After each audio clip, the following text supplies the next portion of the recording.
Oh,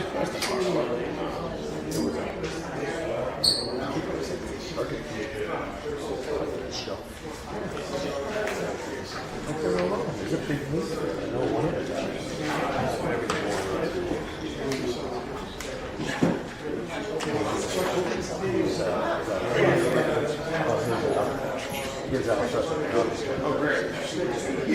Oh, well. John? Yes. Yeah. He has this plan a long time. And we were not postponed. We got Billy here. We do. If anything starts going wrong, let us know. We'll get it right. Exactly. Did you, I looked at that, landscape swap, the concrete. I don't know. No, John's been. I don't know. I've never been involved in other business.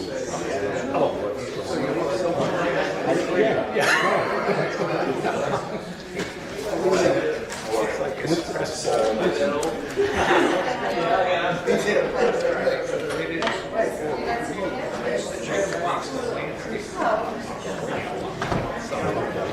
You don't want me? It's not a bit. Give another chance. Should I get one from the side?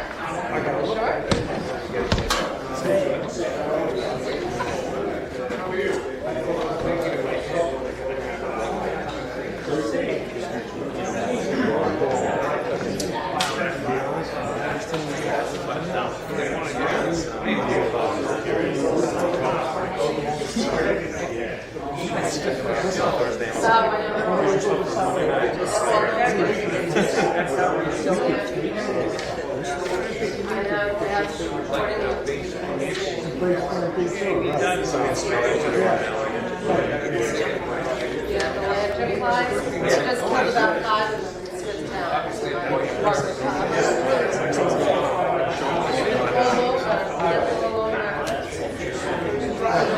You got to report that. Yeah, you report them. See, I don't know. Or when you see them, you count them. Yeah, right. I'm at the counter all over the place, but that's good. No,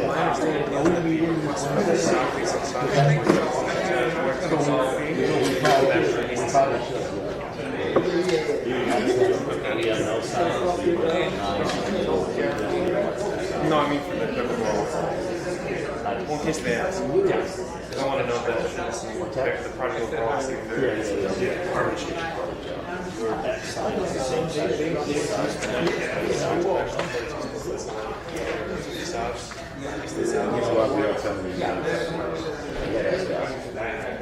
I just want to note for the board that the zoning board already approved the variance for the site. They already approved that. Yes. That's what everything's on. Yeah, we're all. I mean, it's helpful for them to know that it's already went through some veterinary review of the bodies that can still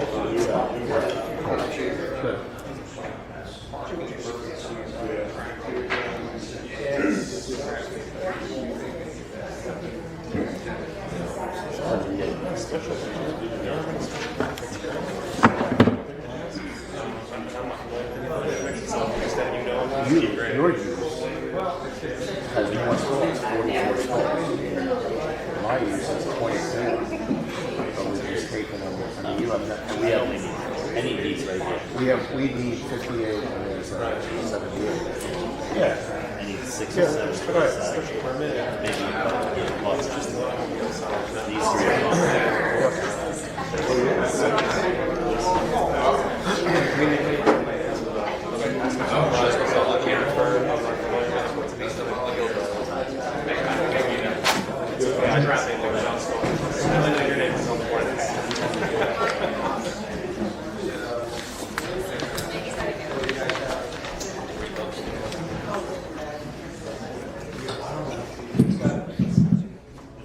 That's always a good thing. Thanks for doing that.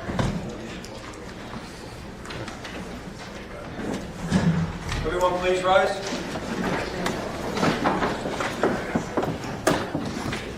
I pledge allegiance to the flag of the of the United States of America and to the republic for which it stands, one nation, under God, indivisible, with liberty and justice for all. Please remain standing in honor of those serving in the military.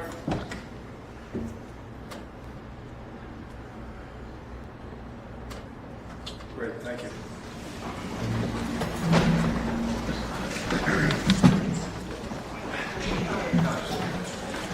I want to thank everyone for coming. If there's a problem hearing us, please let us know. We do have a microphone here that we can share, but if there is an issue, just please let us know. Speak up. Make a motion to approve previous board minutes, July 1st, 2024. Do I have a second? Second. All those in favor? Aye. Okay, great. Suffolk County Police, would you like to come up and do your report?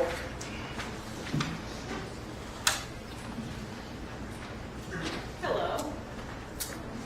So, same as always for me. I have 4 incidents, all theft from vehicles.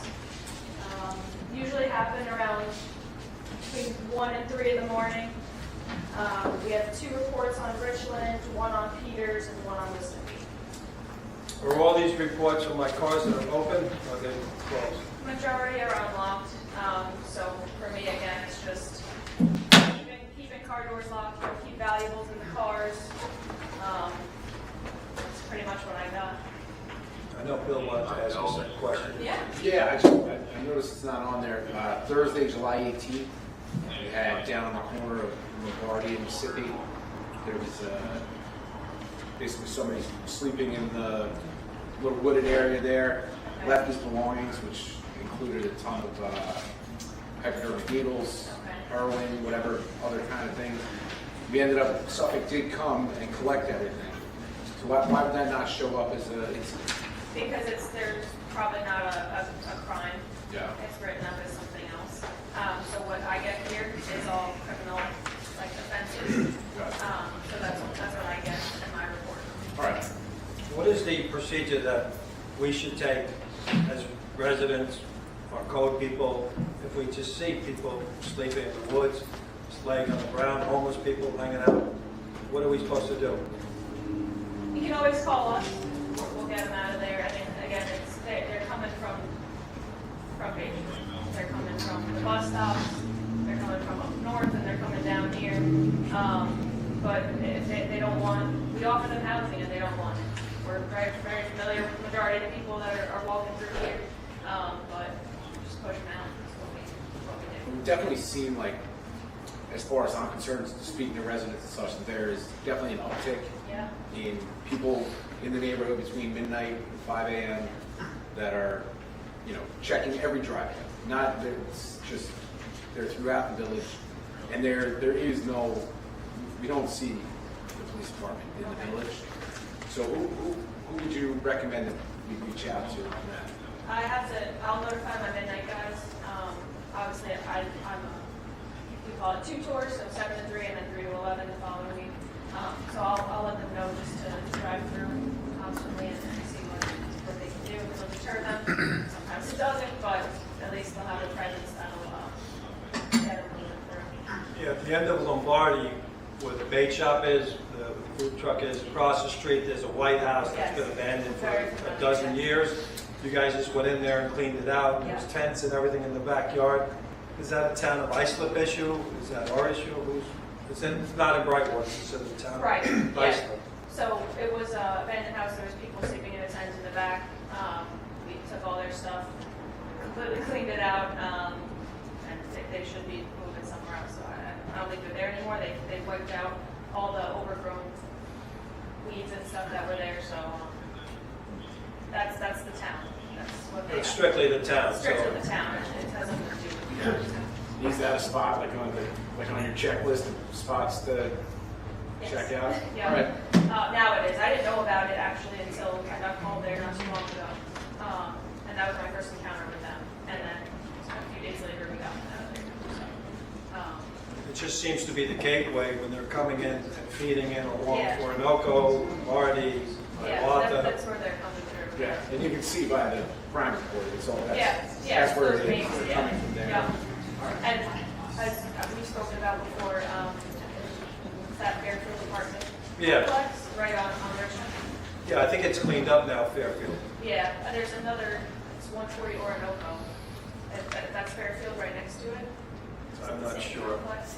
I'm not There's sure. another issue I've been having with some people there, so. 140? 140 Orinoco, yeah. Check that too. All right, anybody else on the board have anything for the officer? Any residents have any questions for the officer?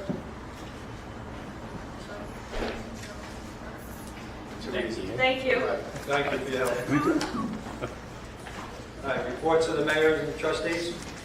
Trustee Fawcett, would you like to start? Thank you, Mr. Mayor, trustees. Thank you, everybody, for coming tonight. I know there's a lot of hot topics we're going to talk about, so I'll skirt over a couple of them. But first, I want to thank Mike and his team. They just finished sweeping the village. They got about 15 yards in trail out. They've also helped clean up some of the trimming around the lakes, as well as repairing multiple things that they get tickets for on a daily basis. We have an app in our village. It's called My Brightwaters.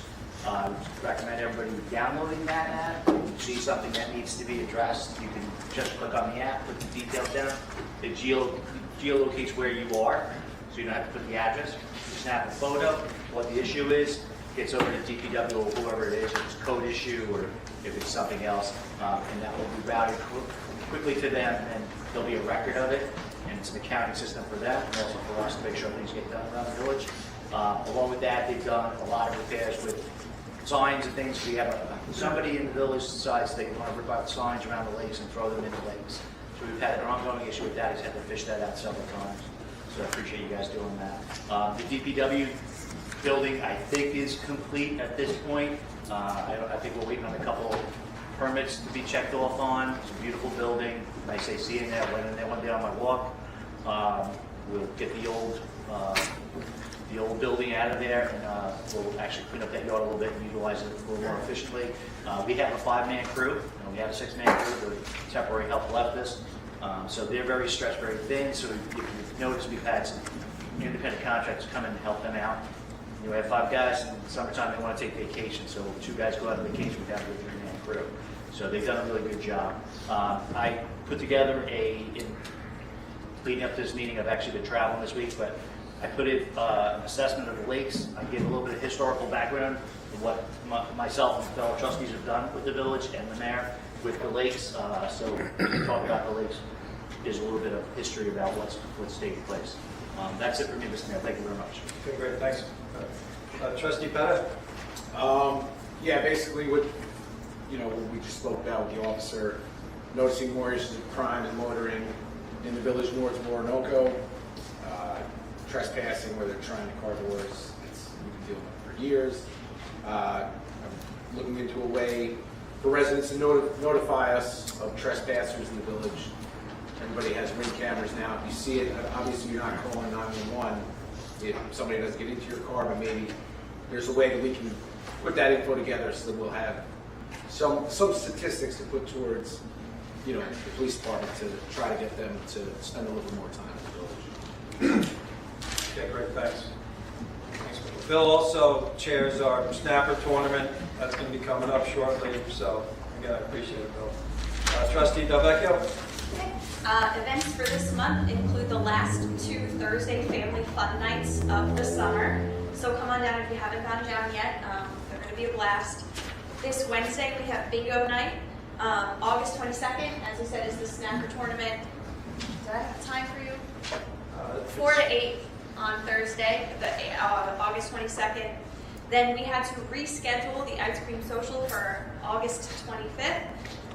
It was raining. Yeah, last night. The final thing is, currently we have no one to organize a pumpkin run for the fall. If anyone is interested in organizing or leading that charge, please get in touch with me. And that's all I have. Okay, great. Thank you. Trustee Zepp is traveling, bringing his daughter back to college, so he couldn't be here tonight. I want to thank all the people who attended the cocktail party at the top of the canal. The numbers were down a little bit this year, but everybody who attended had a good time. So I want to thank them for being part of it.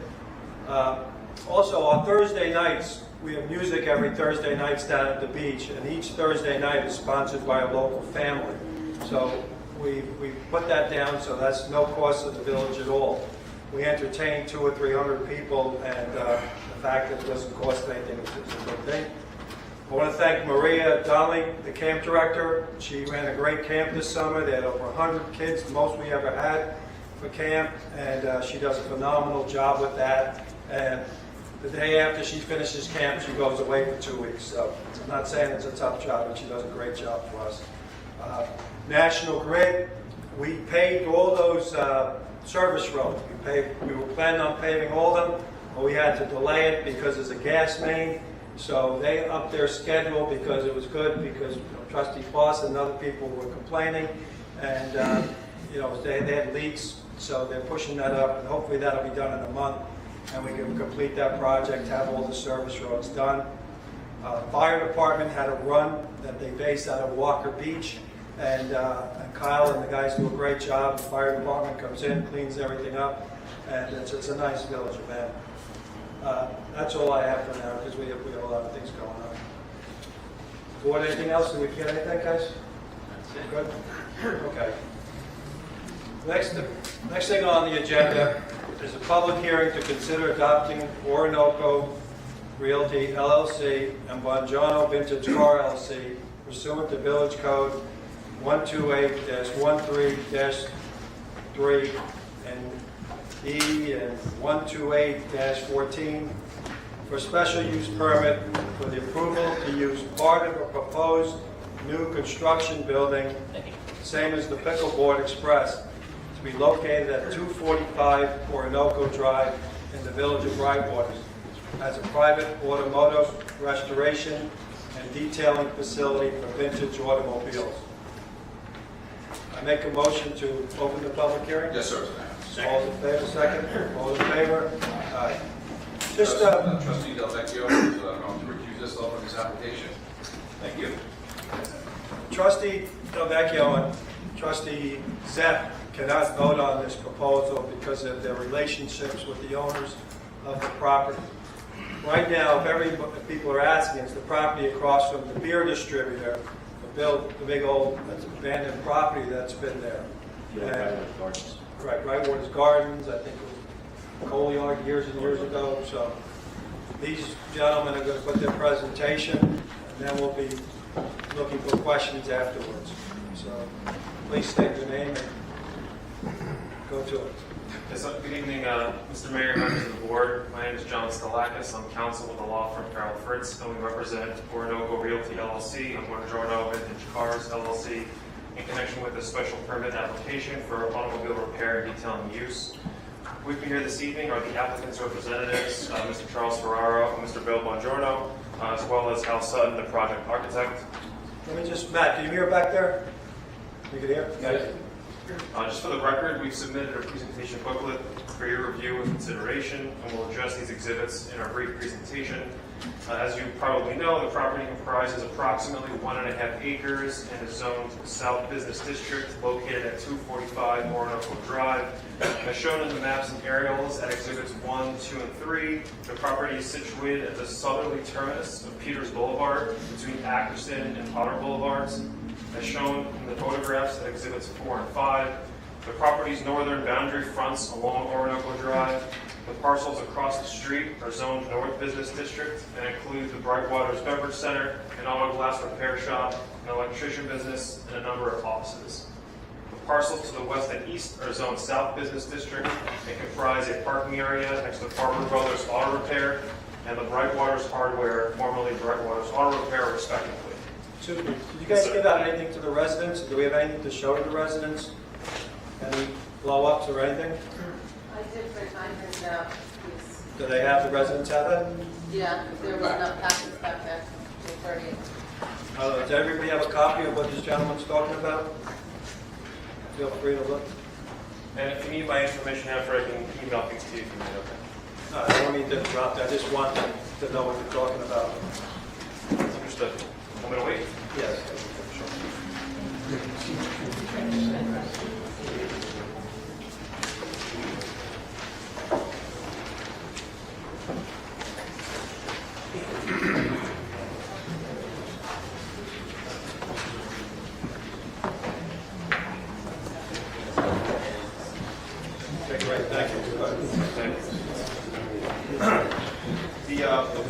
Trustees. So the rear yard abuts along the Long Island Railroad tracks, and by letter dated July 26, 2024, the LIRR advised did not object to this application. The board does have a copy of the letter. I can provide one. We have. Thank you, Council.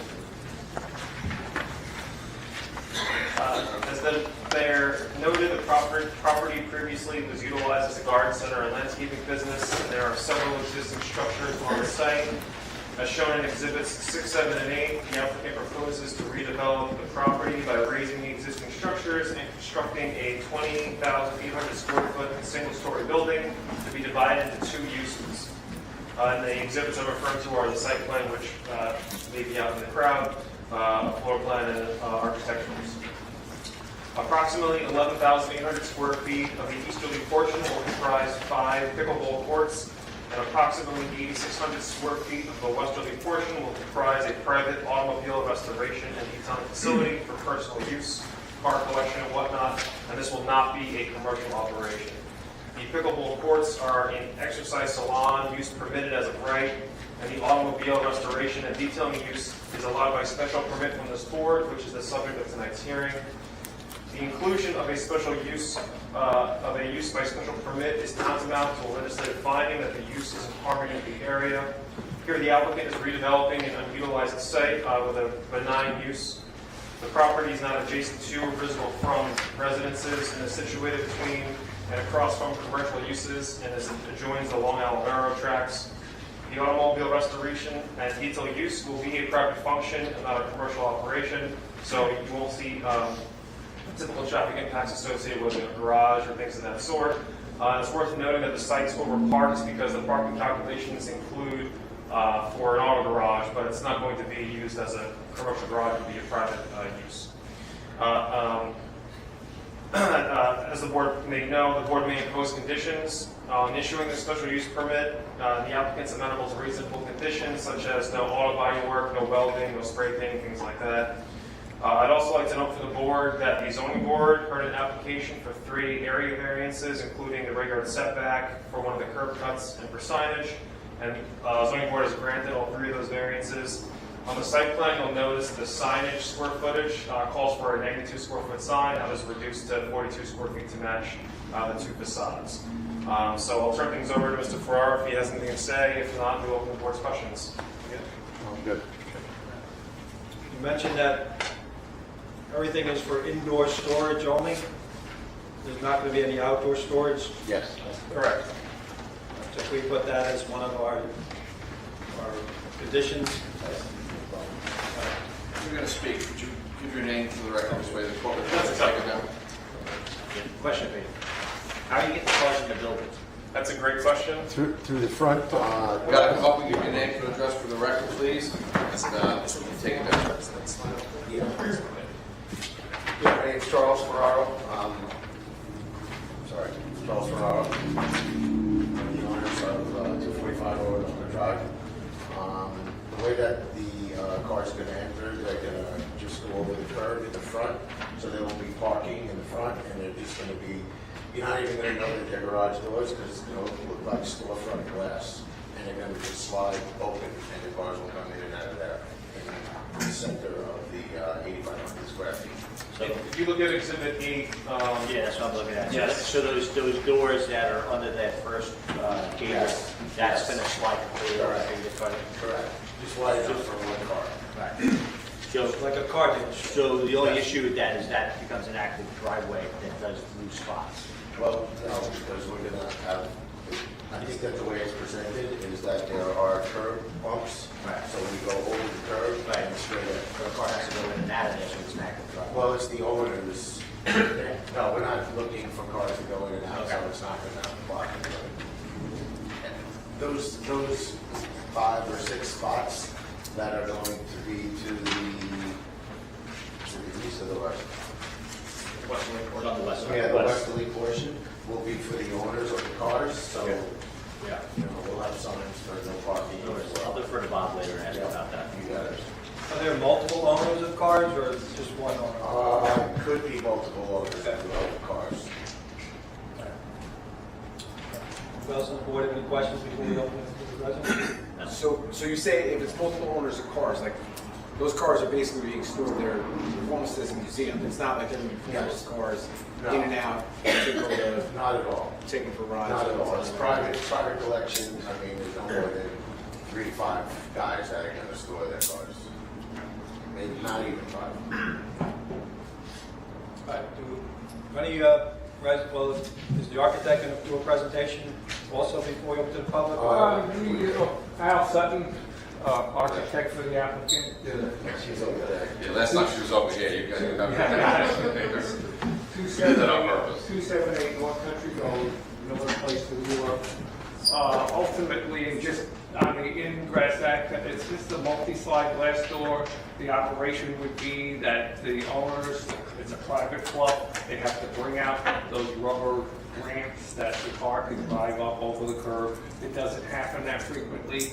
Most, in speaking with the owner or one of the club members, that they're there to look at. I've seen the vehicles; they're beautiful. Like engine, everything is kitted out beautifully. So they mostly hang out there, watch TV, drink a few beers, and look at the cars.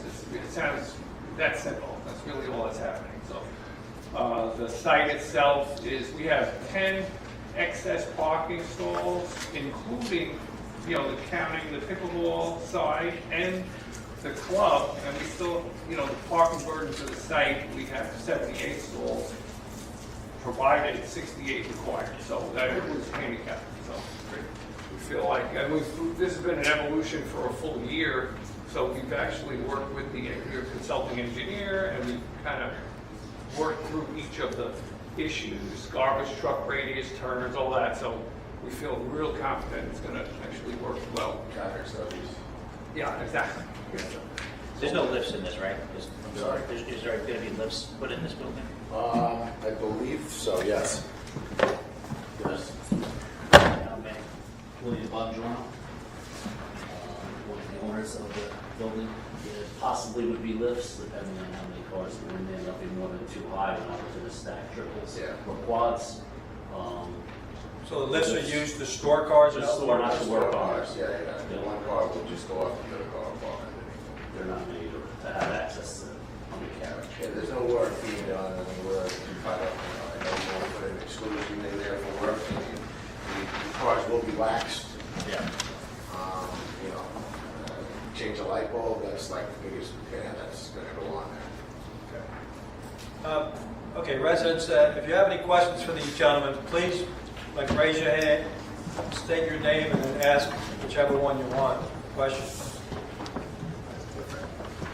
Yeah, hi, my name is Brian Morahan. I'm a resident, 510 Peters Boulevard. Been a resident here in Belleville for 30 years. I'm generally in favor of the proposal as opposed to what's there now. Absolutely an improvement. I guess one of the questions I have is if you're going to have a car detailing area and you have the doors on the north side of the building, there's parking spaces right in front of that, which means those parking spots, if they're occupied, how are you going to get cars in and out? No, we're not planning on having it's not to the public. So there's no commercial, there's no signs that says come here, get your car detailed. So you're going to put up some kind of a ramp or something in front of the curb, drive cars up? Correct. They're portable ramps. Wheel that just blocks. allow wheel blocks that allow so you don't take down the curb and damage the curb. And they're strictly for the owners. It's not, there's no advertising. We're not polishing people's cars. We're strictly storing high-end museum quality automobiles. Once they're in there, they're kind of... Yeah, once they're in there, they're in there. Do you cover them? So you guys are going to be hanging out drinking beers? Well, he Yeah, could have left that part out. That's true. None of us... They relax. And so there's no automotive repairs at all, is that correct? Yes. They're put in here to kind of avoid that situation. They'll be watching football games, things like that. That's a Anybody else have any questions for the gentleman? John Fairness, Ward 15, Pine Acres Boulevard, Brighton. This is a ground question. I believe at one time that property was coal distribution and oil distribution. Before you bought the property, did you have the, Yeah, we had an environmental and it was all okay, passed. and everything is fine, yes. I love the idea. Yeah, thank you. Does anyone else have any questions? Yeah, so a phase 1, phase 2 investigation was done on the site. Spirals and checked, there was nothing. Just a quick question, was the original zoning that existing on the Orinoco corridor, was that changed to accommodate this project? No, right now they're going by the old codes. Okay. Codes in the physical fitness, like the gyms and stuff, matches the pickleball. Got it. But the auto needed a special use. It's permitted with the special use. Right. And I'm looking at the site plan, I don't see any streetlights out in front of the building. Would there be any streetlights to match what the village has currently? We're gonna We'll have a site plan hearing later on. Oh, okay. The applicant's going to have to come back before this board with drawings and a site plan. And will there be like a landscape buffer in like? That'll be determined at the site plan hearing, but Got it. Yeah, there's a lot of trees along there. We prefer to keep all those trees. Oh, for sure. Yeah. Yeah, that question. So currently the curb cuts are aligned with the existing trees. No trees are being taken down, correct? I think there's 2 that we need to take down, but most of the big ones are staying there. One is unhealthy, it's like stressed out. So they're gonna be replaced with new planting. Okay, of the same caliber? Well, we can, they're pretty Right, that's why we don't want to lose them. I mean, that's the well, character of the building. exactly, the owners are certainly concerned that way, and we're saving the ones that are there, that are healthy, and have arborists, I'm sure that we can have come look. But there's 2 of them that were not in good shape, and essentially getting the curb cuts in ideal positions that didn't conflict with the corner, we needed to push it down, so it did, one of the trees was in the way. Yeah, but the site plan I'm looking at doesn't show trees to be removed, it just shows proposed. Yeah, this one that we have on the fully developed site development plan itself, which these are for presentation, but once we have all that, and we've, because it's been a full, year of the process already, we know that we're, in terms of the sidewalks being introduced with the brickwork, like it is up to, all that's happened. We already talked to the agency, so it's gonna be enhanced, the picket fence, and it's kind of match the community, so. Right, when the time comes, this fall when the village plants trees, we tend to buy the very affordable ones for the village. Right, I understand. But when it comes to these gentlemen, like right by the, across from Henley's there, when we replace those sycamores, we put in a nice sized tree that are growing rapidly. So that's going to be our discussion with them. Don't give us the $200 tree. Give us the $1,000 tree. I guess the only other request I would make, and again, I'm generally in favor of this. I'm a car guy myself, and play tennis. I'm all about pickleball, not a problem. Would you guys consider in lieu of stucco on the building, perhaps a hardy plank to match some of the other newer improved buildings? I know it's a little more expensive, but I think it would enhance the overall appearance. And, Talk to the right guy, one of the owners right here. Yeah, appearance to Money's the... no object, that's what I was told. okay. In that case, budget bigger trees. Yeah, no, we're all about appearance, and we're looking for a building. I mean, if you see the elevation of this building, we're not building a square box, a square industrial spot. I'm born and raised 65 years here in Bay Shore, so I've built a number of buildings in Bay Shore. Yeah, I mean, it doesn't call out what, it looks like stucco, so. Yeah. And then the top above, I mean, it doesn't. We could consider that, and then the 3 sides. Yeah, sure. The sides and the rear, absolutely, or something like that. Yep. Yeah, and we want it to look appealing to the community. And how we fit it. And the dimensions of the sign on the front are the same exact as the sign on the back? Yes. That's what we got. That's what we got to prove that. That was negotiated, we kind of just matched them up. And I'm sorry, there were variances previously approved for the parking on this? It doesn't We need don't need a variance. variance. Okay. We have more parking that's required. Right, I saw that, yeah, no. Bob, what were the 3 variances that were approved? The variance were approved was for a sufficient rear yard setback. Right. number and size of signage and curb cuts wider than is normally permitted. It was established that that was necessary for, emergency vehicles and that sort of thing. The rear yard setback, we wanted to push it back to the Sure. railroad as far as we can. Oh, yeah. So that Yeah. we can enhance the front of the building and do grass and some landscaping in between the building and the sidewalk. And is there going to be fencing on like 3 sides, across the back and on the 2 sides at the very least? Well, I think there's a fence there now, but I'm with the main. Yeah, that would have to be replaced, it's destroyed, I'm sure. Yeah. Yeah, I mean, I'm just saying, it's not shown on the site plan. Security's going to be important. Yeah. Sorry? The security of the site. Yeah, Aspect. absolutely. Mr. I have trouble hearing you with your back to. I'm sorry. What you just said. The security of the site is going to be important because that's going to affect some. So, Any other residents have any other questions? Is there a traffic impact study? Sorry, have your You name. gotta state your name, please, for the record. Todd Schumacher? Is it a traffic impact study done? Yes. Can we get a copy of that? Sure. Village has a copy. Any other questions? 468 Atkinson? Sorry, I didn't hear that. 468 Atkinson, Zimmerman. Thank you. How much traffic do you expect to generate? And what time would that traffic be? Most of the traffic is really in the early morning and then the kind of evening hours. We just opened a facility with 5 courts in Iceland. And the majority of our attendance is in the mornings. We plan on opening at 6 until about 9 o'clock. People like to play before work. And then we have, some elder people that would like to play during the day and indoors. So, but the majority of the, let's call it, the attendance is in the early mornings till about 9, and then from about 5 till about 9. And my concern is on Atkinson Boulevard, it's the first right to go up to Sunrise Highway, so having more traffic there than ever. Yeah. We have 3 people who are blind on those 3 blocks. Yeah, And that's a big concern. I would imagine. So if you have 5 courts, maximum 4 people on the court, plus the crossover, you're talking about 40 cars maximum an hour. Yeah, but we're finding that people come, they don't come singly. They do come, with their partners or their 3 friends to play, or, so it's not.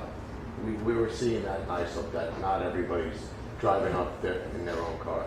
All right, but if you use maximum, Yeah, maximum, sure. if it's 40 an hour, is that a realistic number?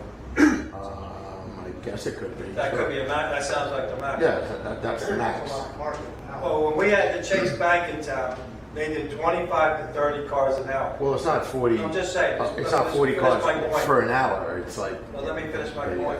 When we had 25 to 30 cars an hour at the Chase Bank, no one ever said anything. And that didn't seem like any traffic at all. Right, but Mayor Baldini. I'm not like 100%, I'm just making numbers. Okay, so that's where I'm looking at it. But they didn't contend with all the traffic coming off the highway. And they didn't contend with these goddamn school buses flying on Atkinson Boulevard every morning. They weren't dealing with that over at the bank. Yep, just, again, we could improve the area. We've reached out to residents. Anybody who wants stop signs put on their corners, we were happy to put them in. I need them initiated from the residents. I can't put them forward. I listed and sent out to everybody in the village, every corner that does not have the 4-way stop sign. And we had no request except for on Orinoco for people using them. So we're more than willing to try to slow the buses down, try to work with these people, and try to work with the residents. But right now, I got an empty spot that looks, that's not a good hope for the village. So again, we're not voting on anything tonight, so this discussion is going to continue. So we're really hoping that the village comes and uses our facilities and not the outside. So you guys ought to monitor your own people too. I have a question. Can I say your name, Peter? Sorry. Peter Judge, 532 Richard Boulevard. Are you guys going to put in a bike rack if you want the village residents to come by? Sure. This is Yeah. purely a top of the head thought. Great, This is not a great, very great addition. Note that. Got it. So I just want to reconfirm, the anticipated traffic rate could be as much as 40 an hour, correct? Is that what you said? I guess, yeah. I said that. If you do the calculation. Doing my math. Right, 5 courts, Pardon me? 5 courts, 4 players per court. It's probably a really good idea to read that report Yeah. because it's whatever, 10 pages and it goes into the, the peak and off-peak and Right. probabilities, Yeah, all yes. those things. It gets a little complicated to know it's going to be 40. Not really. Right. It's going to, We had, So we 40 had is not somebody, the norm. It's we not. had somebody that sat at a pickleball court, a number of Counted. pickleball courts, one in Smithtown and one in Melville and Sabo. So it's all, it's all in I that. have not seen the traffic study yet. It's all in I will get it, I will review Yeah. it. The question I have is, do you know off the top of your head, approximately, how many cars An hour. an hour it could be, if you had to guess? I mean, I would love it to be 40 cars Okay. because that means I'm 100% occupied, for No, 16 it's- hours a day. Sure, sure. Yes. Yeah, I mean, one of the only concerns I have is that could be 25, 30 cars an hour at 6 o'clock in the morning coming up my block. I live on Peters Boulevard. Yeah.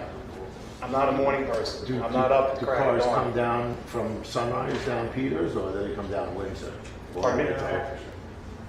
Everybody comes down Actors. Nobody They goes come down Windsor? Peters too, the block. Well, yeah, the problem is, your curb cut is aligned with Peters Boulevard, so the traffic is eventually gonna find its way through onto Yeah. Peters Boulevard. And that's a I mean, concern, why would they come down Peters if they're coming because the like service up? road is right here. What, if they're coming This is up the service road Sunrise? coming off Sunrise. Oh, They're gonna bang the first right and go down Peters Boulevard. Okay. Yeah. Are there stop signs on every Not block? yet, I mean, there are several, Are there more stop signs on Peter than on Windsor? I don't think so. Because it's 6 in the morning, remember, there's no traffic either, so, Yeah. they might want to go down Windsor. People don't stop at stop signs. Yeah, but that's not there. That's a whole nother That's not there discussion. for us. I understand. I mean, if the village is willing to, put stop signs on every corner to stop and slow down the traffic, as long as the noise at 6 o'clock in the morning is not a problem. Yeah. Again, I'm not opposed to the application. I think it's a good application. Thank you. The probability of everybody coming from the north is 25%. Southeast. Services. Yeah, he's saying the probability of everybody coming from the north. You guys, we need one person to talk at a time. The court reporter has to get everything down. And when you speak, you have to look at the court reporter's direction so she can get this down. It's a public hearing. It's very important we have an accurate transcript. If this is approved, what we did last. Excuse me, Mayor, can I just say what Mr. I was saying the probability of everybody coming from the north is probably just 25% because each direction servicing the roadways to the facility would take equal traffic. Yeah, last month's meeting, we had 2 stop signs on Orinoco. We're going to be putting the stripes on the ground probably in the next couple of weeks. The goal there was to make Orinoco stop. So when these gentlemen, if approved, get in there, then we're going to look on the west side, and then, because there's no stop sign in Orinoco and Peter going east and west, Ackerson going, there's none, it's like a speedway. People come from the west, shooting down Orinoco. Sure. So then, if this is approved and it's part of the development, then these gentlemen will be paying for some improvements along Orinoco, and hopefully we can slow people down. Thank you. Anybody else have any questions? Paul Galvin, 424 Peters Boulevard. I'm curious to what may happen, well, I want to know if you have tournaments or invite other pickleball areas over to play, or you have situations like that where there's going to be a massive amount. No, we don't, I mean, we are going to have tournaments where, different clubs play, but that's not anything Do you know more what than the anything. expectations of how many people attend those tournaments? I Because don't. I've been by a few pickleball courts in Huntington, the Oak Hill Road ones, and those things are packed. Yeah, well, the one in Huntington there's other facilities in that same parking lot, so it's hard to distinguish what's there. There's a gym there, and there's a golf simulators. There's a juice bar and the one that's Pickle and Bar, right, that you talking about? I'm talking about the outside one, near the wall. Oh, the outsides, yeah. Yeah, No, that place. no, yeah, there's not, I mean, how many courts are there also? I mean, here's only 5 courts. So we can only accommodate a certain amount of people playing at the same time. How long does the average pickleball game last? An hour. You know, the court's rented for an hour. One of our restrictions as this progresses is we're going to go back to these gentlemen and we're going to say, we may say, you know, 1 tournament per month. The gentleman with the cars, you're only allowed to do 1 fundraiser if you're doing fundraising once every quarter or something. It's something that we have to talk about because, again, I'm not sure of the function of the cars, if it's used for fundraising and for like events. So these are things that we have to look into a little bit more. That, again, this is the first time these guys have officially come before our board and the residents. They've been to the zoning board, but this is the first time they're presented. So that's why I'm not going to propose to vote on it tonight. This has to be voted on by the 3 of us. Again, Mary has to recuse, and Trustee Zepp has to recuse also. We also still got a site plan. Yeah, there's a site plan, so this is the first step. We're not going to drag our feet on it because we don't, either we're going to go through with this, but we want input from the residents. I'm sure Brian's going to send us a letter, but you know, we're happy to include the people in on the process. John? Chris, can you say your name, please? Chris Pace, 506 North Windsor. Mr. Pace, you will come up a little further so the court reporter can get you. Sure. Kind of sweaty. Don't come too close. 506 North Windsor Avenue. You just got to talk about this. Yeah, it's about this. I just had a question. We had that whole new zoning, and if wish you guys success, really do. Let's just say it doesn't work out. Can you tell us what the current zoning is in case somebody else wants to come into that building? So this is a special use permit, Chris? I'll take it. So a special use permit. So this could be used with a special permit. If they vacate the building, if they don't use it for the same purpose, it's not used for the same purpose within a year. It goes back to the old zoning. And what is that building would be zoned as? There's a whole bunch of things. B3 zone, basically you can do. Whatever's in our B3 zone. It's the most permissive zone in the new zoning, but it's clearly spelled out. But there's no residential area on that property, right? That's correct. Yeah. Anybody can come before us if they have lawyers and money and want to change zoning. That's up to them. So we have our zoning, but any people can come before us to change things. Brian Moore, 510 Peters Boulevard once again. 2 questions. On the current Windsor, sorry, that's Orinoco. On Orinoco, in front of the property, is there on-street parking allowed currently? If there is, I would request that that be eliminated to force all the cars to be parked into the parking lot. I think that was proposed actually. If I remember correctly. We can review that. That's part of the site plan, right? Okay. And then the other question I would ask is on the special use permit, is that renewable? In other words, does the applicant have to come back every 2 years or 5 years? No. Once it's issued till they So long as the building is occupied. Yeah, correct? just so you know, we did a traffic study in the village at the corners, and we were talking about doing it one way, like getting rid of the parking on one side of the street. And the traffic person told us never to do that because the more cars that are on the street slows traffic, just so you know. Why in the Of course, streets it are faster accidents than too. go? People step out and their doors get knocked over. It makes you, when you come through the corners, you're not going 50 miles an hour, you're slowing down. All right. Anybody else on this applicant? Jack? This is just about the club. So there's going to be 5 cars stored in that facility, No, like 35? 40. up to 40. Looks like that was what was on the floor. Yeah. Chris, 26. And the members participate in shows or anything like that where the car, let's say 10 cars on a Saturday morning or Well, it's not a membership that's open to the public. It's just like No, 2 or 3 guys storing their cars there. Right. That, But a lot of people who own restored cars show their cars. yeah, So yeah.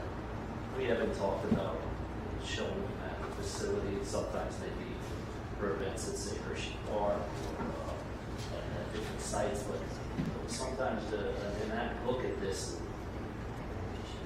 seeing how things progress, maybe something like that could happen if residents wanted to see some of these things. I don't know what you're getting at, if you want access to some of it, or you worry How about much traffic is going to... Yeah, I think recently there was a car show at the pizzeria. I don't know, I wasn't there. Does anybody, can anybody realize the traffic, extra traffic, or have any, occurrence at that show? Everybody had a good time, it seemed like. Yeah, I don't Cars know. trickled I was out. just asking, so I knew there was one. So you'll have 35 Indoors. cars. There's no expectation really of, it's hard, it would be hard to move them around. It's mostly they're set. We've actually done a couple of private facilities very similar, and amazingly, like, I'm dumbfounded. They just sit there. I mean, it's just because they have them. It's kind of like a curio. They like looking at it. That's where they actually get the most pleasure. I'm not speaking for all the members or anything, but that's predominantly from outside looking in. I'm not a member. I see when I go there a year or two later, that's what's happening. They just sit around and watch a ball game. Got a big screen TV. They can look at their car, talk about the days of old kind of thing. They're not young. Sorry, Bill. Mostly it's older people that want to relax and enjoy the things they have. That's really what the club feeling. That's what I get from it. So, like, not all the members are the same, but Right? Yeah, Brian Moore, 510 Kids Boulevard. Will any of the show cars be trailered in, or are they just going to be driven in and left there for several days? Or? If the car is trailered in, I would think it's going to stay there, indefinitely. You can't have If your the car is trailered in, I would think it'll stay there. Yeah, I mean, again, the only concern I have is the traffic, turnings in and out, trailers coming in and out. Just, I'm raising the concern. Most of what we have runs and drives under some power. Any other questions? Carl Fraser, 514 Richmond Boulevard. Just coming from a completely different point of view. Once this is approved, when would it hit the tax roll? Probably next year. After it's I think it actually goes on the tax roll, correct me if I'm wrong, Bob, at certain points when the construction phases are done. Okay, and would that be positive for the residents of the village? If you're asking if we're giving a tax break, we're not giving a tax break. That's not happening. If anything, you're actually going to improve the property on their dime. So you have to pay a revitalization fee, anything done. So now that they fix that lot, make it look nice, they'll be good neighbors because half the building's going to be cars and sitting in the garage. They'll improve the walkway there, and they'll pay a fee to the village, 3% I think it is of the total cost for the building. That'll come into our coffers to be used to help improve downtown. That was something put in place about 10 years ago. I'm sorry, could you repeat that? They'll pay 3% of what?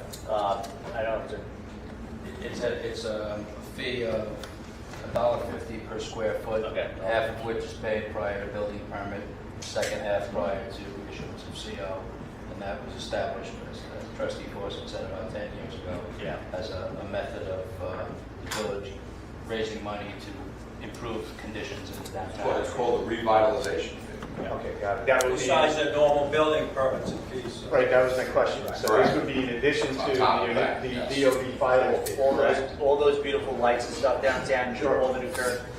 We got half the money from the state, the other half we have to pay for, and we get a lot of that from the $500. So you don't, as a taxpayer, you don't have to pay for that, but then obviously that has to be maintained. So. The only question I have is, can you put windows across the front so I can see the cars? There's no glass on the front of the building. Anyone else on this application? Okay, we have to close that. Make a motion to close the public hearing if the board's satisfied. Okay, I make a motion to close the public hearing. Do I have a second? Second. All in favor? Thank you. Thank you. Thank you, thank you. If any resident has any questions on this and would like to send it to us, please feel free, and we'll forward it to the gentleman. Mayor and village advisors. Thank you.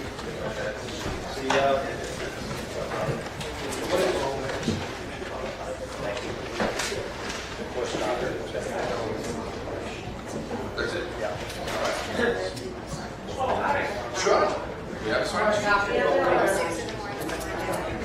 This one occurred, hours of operation are 6 a.m. to 9 p.m. I don't think they said that. Is that thing ours? So they, Yeah, you can just move that. so they haven't stated what the hours of Okay, operation. I'd like to continue with the meeting, please. All right, the next thing on the agenda is a discussion about the lakes. First, oh yeah, get here. Yeah, make sure you didn't run out. Come on, get over here. We're making sure you didn't skip out. Yeah, you're out. Over the last couple of years, 3 to 4 years, the amount of people fishing in the lakes has escalated. It's a great look. There's nothing better than going by the lakes and seeing little kids and even teenagers fishing on the Cascade, fishing on the side of the road. And it kind of works. Fathers with their kids, it works. But the problem is it's a constant battle of picking up the strings, the hooks.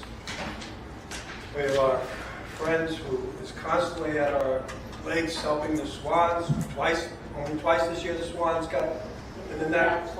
Yeah, twice in the neck this year. A couple of Sundays ago, I find myself in the water cutting a bird out like an idiot. So it's just something we have to do. We have about 75%, since we started sending things out, 75% of the emails are people who are saying, eliminate fishing. I kind of don't believe eliminating all fishing, but we can't just ignore it and pretend that it's not an issue that's going on. I hear all the time, it's not the residents, it's the non-residents doing it. That I don't fully believe either. So what are we going to do about it? We're kind of open for people's suggestions. It's very difficult for our code officers to be driving around. Fortunately now we're fully staffed with code. We've gone through a lot of changes in the code over the last 2 or 3 months. We've been short staffed. So I don't think it's the right for our code officers, because we do have this little permit thing you can fill out. You come in, you fill out a permit, you get a permit. Because then we have our code officer and 6 teenagers on the Cascade fishing. Does he go walking up to 6 teenagers saying, where are your cards? And they tell him, basically to go F off. So it's just, we're trying not to put our code people into harm's way. We're trying to listen to what the residents want to do. But it's a constant mess down there. And I think it's something that we really have to do. I'm going to open it up in a couple of minutes. Okay? So, again, I kind of think my thoughts, again, will contribute, that I'll open it up to the public. I'd like to be a lot stricter with the permits, but my thoughts are to have the kids get a vest like this that says Brightwater's Fishing on it. Everybody has to wear a vest when they're fishing. It shows they have a permit. And it also shows outsiders that we're being serious about this, that you have to be registered to fish on our lakes. Our code guys, when they're driving around, if they see people with vests, we're not just saying that they can't have a friend there to help fish. All of our parks are for residents and their guests. I'm okay with fishing being with residents and their guests, but our code officers need help. I know people realize on here, and we're pointing them later, Ray the ice cream man is one of our code officers now. The nicest guy in the world. He's not going to go chasing teenagers asking them for permits.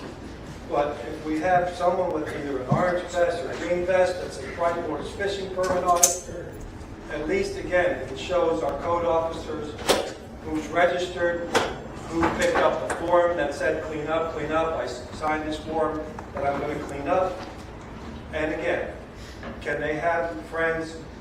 I'm kind of okay with that, but again, I kind of want to hear what the board members have to say and what the residents have to say. So before I open it to you, does any board members want to add to this conversation?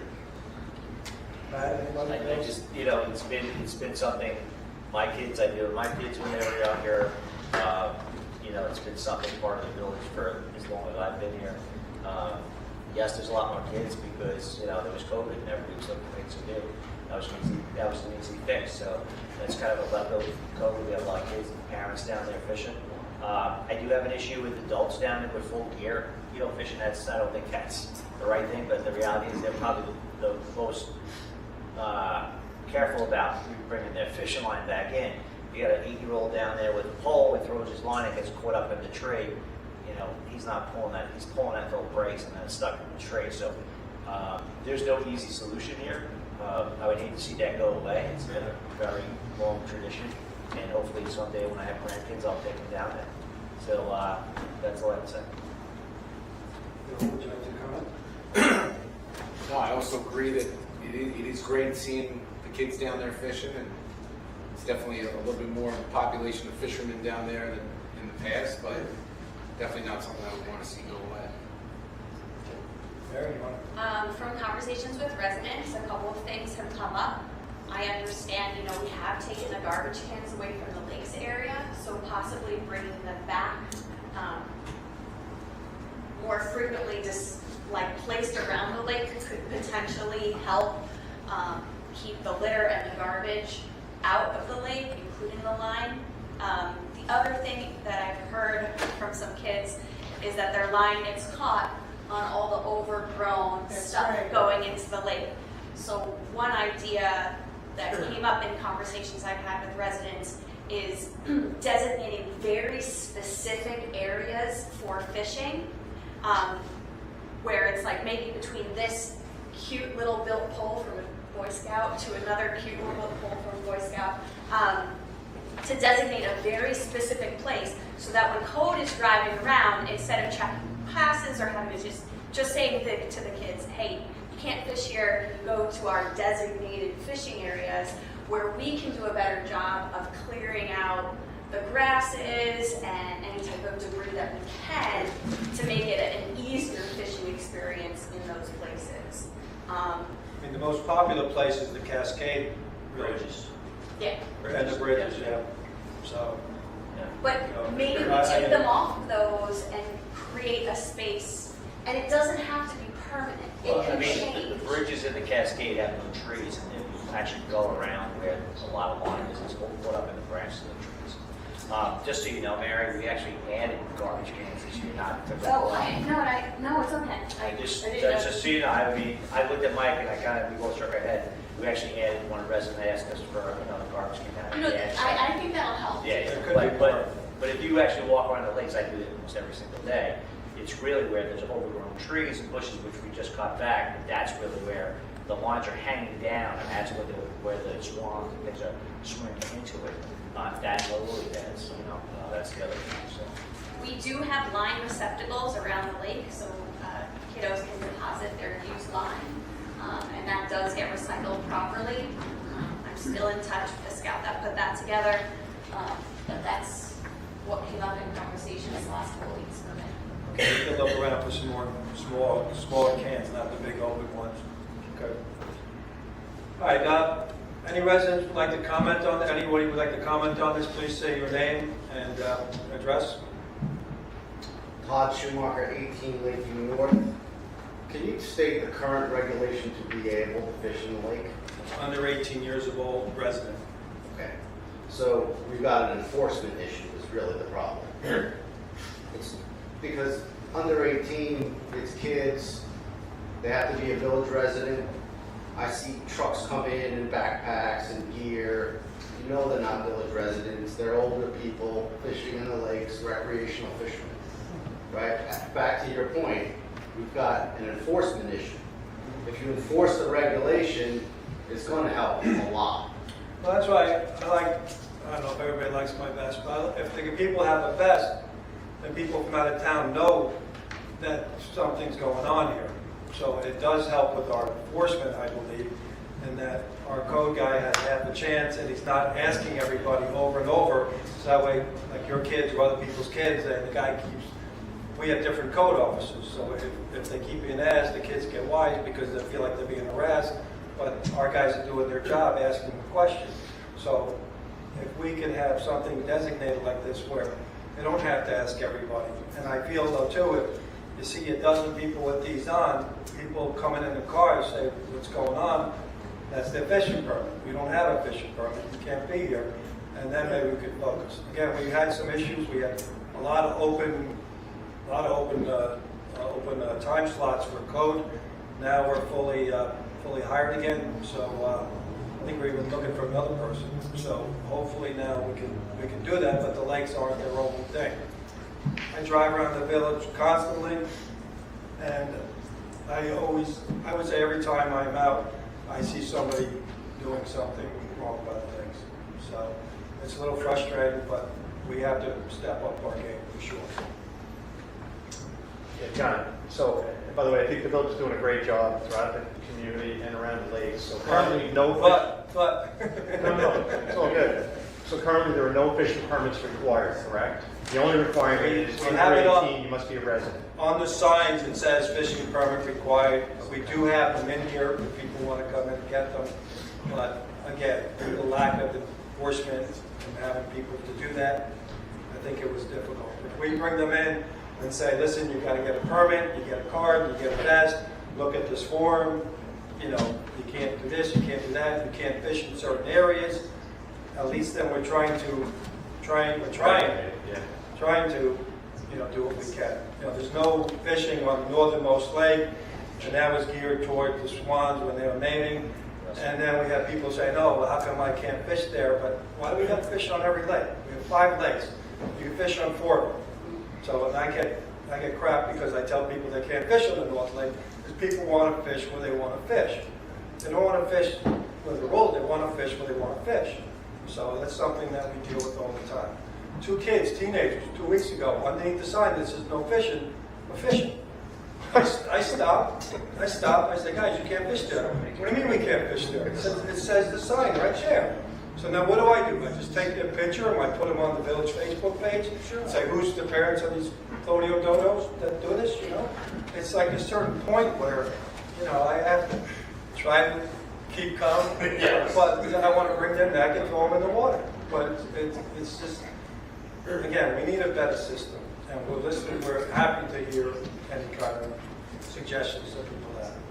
Yeah, when I drive through the area, I think it's great to see people, using the recreational resources that we have.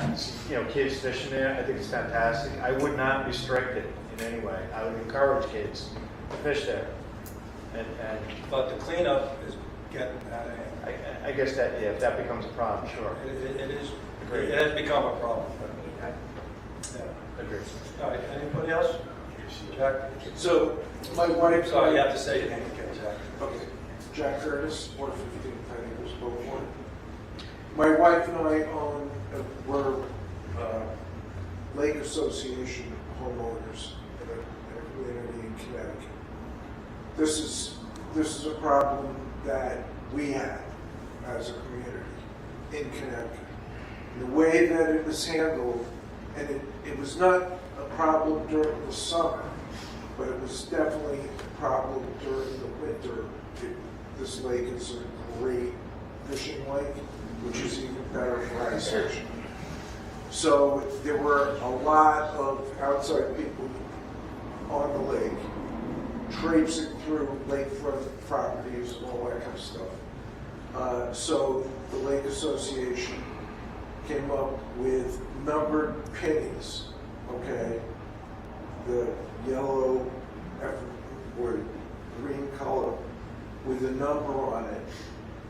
You have to pay for it every year, okay? And the number is squarely on your back. People can see it very clearly.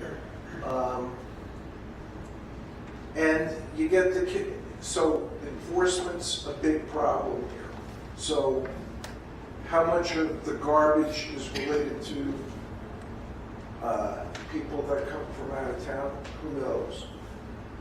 How much of that is 8-year-old kids who are unattended by, without an adult, which I can tell you, or is a lot that I see, okay? And you have teenage kids. And it's also a terrific sport, and one that I would really have a problem with if we said no fishing. I love wildlife. I love protecting wildlife. If I see something going on down at the lake, I say something. And we should all be saying something. Okay? So, not just the mayor bringing it out. I get emotional about this because my grandson has fished those ponds since he was 5. He's 16 now, okay? I can also tell you that compared to 40 years ago, when I used to fish those ponds with my son, the fish population, has increased. We have bass, we have trout, we have catfish. All that stuff was basically non-existent. The other thing that we didn't have 40 years ago is the bird population that we now have, which I'm glad we have, okay? But we need to come up with a sensible way of dealing with it, okay? And saying no fishing, and I can tell you, if you put a fisherman in one spot, that's not how you fish, first of all. Okay? You fish where the fish are. You're gonna fish where your spot Okay? is. Not at the cleared out spots, because the fish population doesn't live where there's no vegetation. So I'm a big proponent of even saying you charge $75 per kid under the age of 18 that signs something, okay, and gets a numbered penny. Yeah, I'm not looking to do a money grab on this. I just assume do these for free. Yeah. There should not be a fee for the fishing permit. No, but I'm not giving anybody a penny unless they filled out that form saying, I will use my head and not be stupid. So I think that has to be part of it. We're not looking for money on this. These things are $4 or $5. It's not a big deal. I think it's just that we physically get them into Village Hall to register and educate them a little. Yeah, educate about cleanup. Jerry Ports, 277 Lakeview Avenue East. I'm right on the lakes. I see the kids all the time having a great time fishing.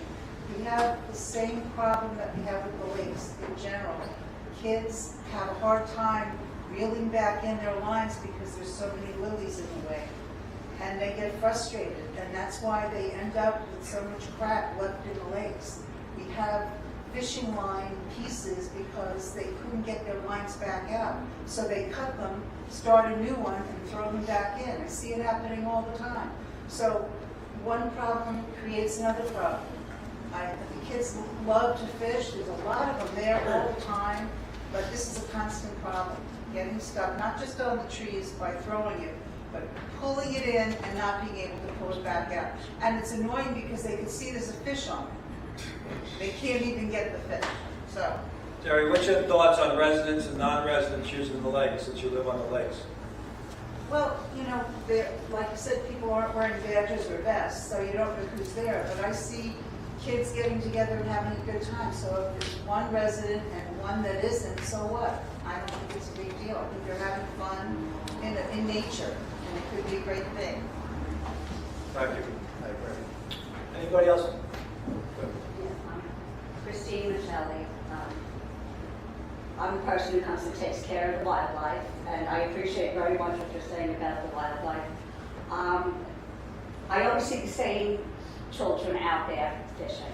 I saw the same things you did the other day with the no fishing, they were fishing. Teenagers will be teenagers. If you approach them right away, you look like a mother, they're going to talk to you like a mother. There was a lot of the wildlife had a very hard time this summer. There were a lot of injuries. There was, unfortunately, the cormorant that was all tangled up. My biggest gripe definitely is not them fishing, but I clean up. Nancy was supposed to be here. She saved a lot of the line that is not being put in the receptacles, which I think was a great project by that one Boy Scout, and recycling it. We spent, I can't tell you how long one day, just not even the stuff in the tree, because obviously I can't reach the tree, but it looks like a Christmas tree with all the stuff hanging all over. But we've been picking up bottles and garbage. I threw out a can that somebody had opened up, not with the can opener, so it was a little sharp and whatever, and they were using it for bait, I guess, but they left them there, and they left their cloths there. I mean, I just cleaned up so much garbage. So, I mean, it comes with responsibility, and there's definitely a lot of that, and like I said, teenagers will be teenagers, but if they want to take on this responsibility and the joy of going out there and nature and fishing, it has to come with the knowledge of how to do it correctly. And some of them, I mean, there's some little guys out there, yes, and I can't pull in their line. But if that's the case, they need a parent.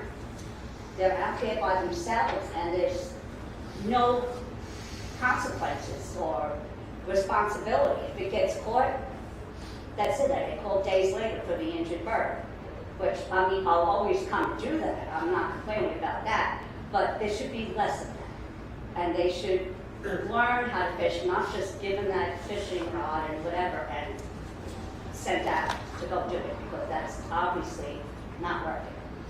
I mean, they have to learn. So I don't know, maybe the village at one point could provide a class or something to them, you know, teach them how to do it correctly, how to correct the problem, and clean up after yourself. I'll home and clean up after slobs. I would be more than willing to do that.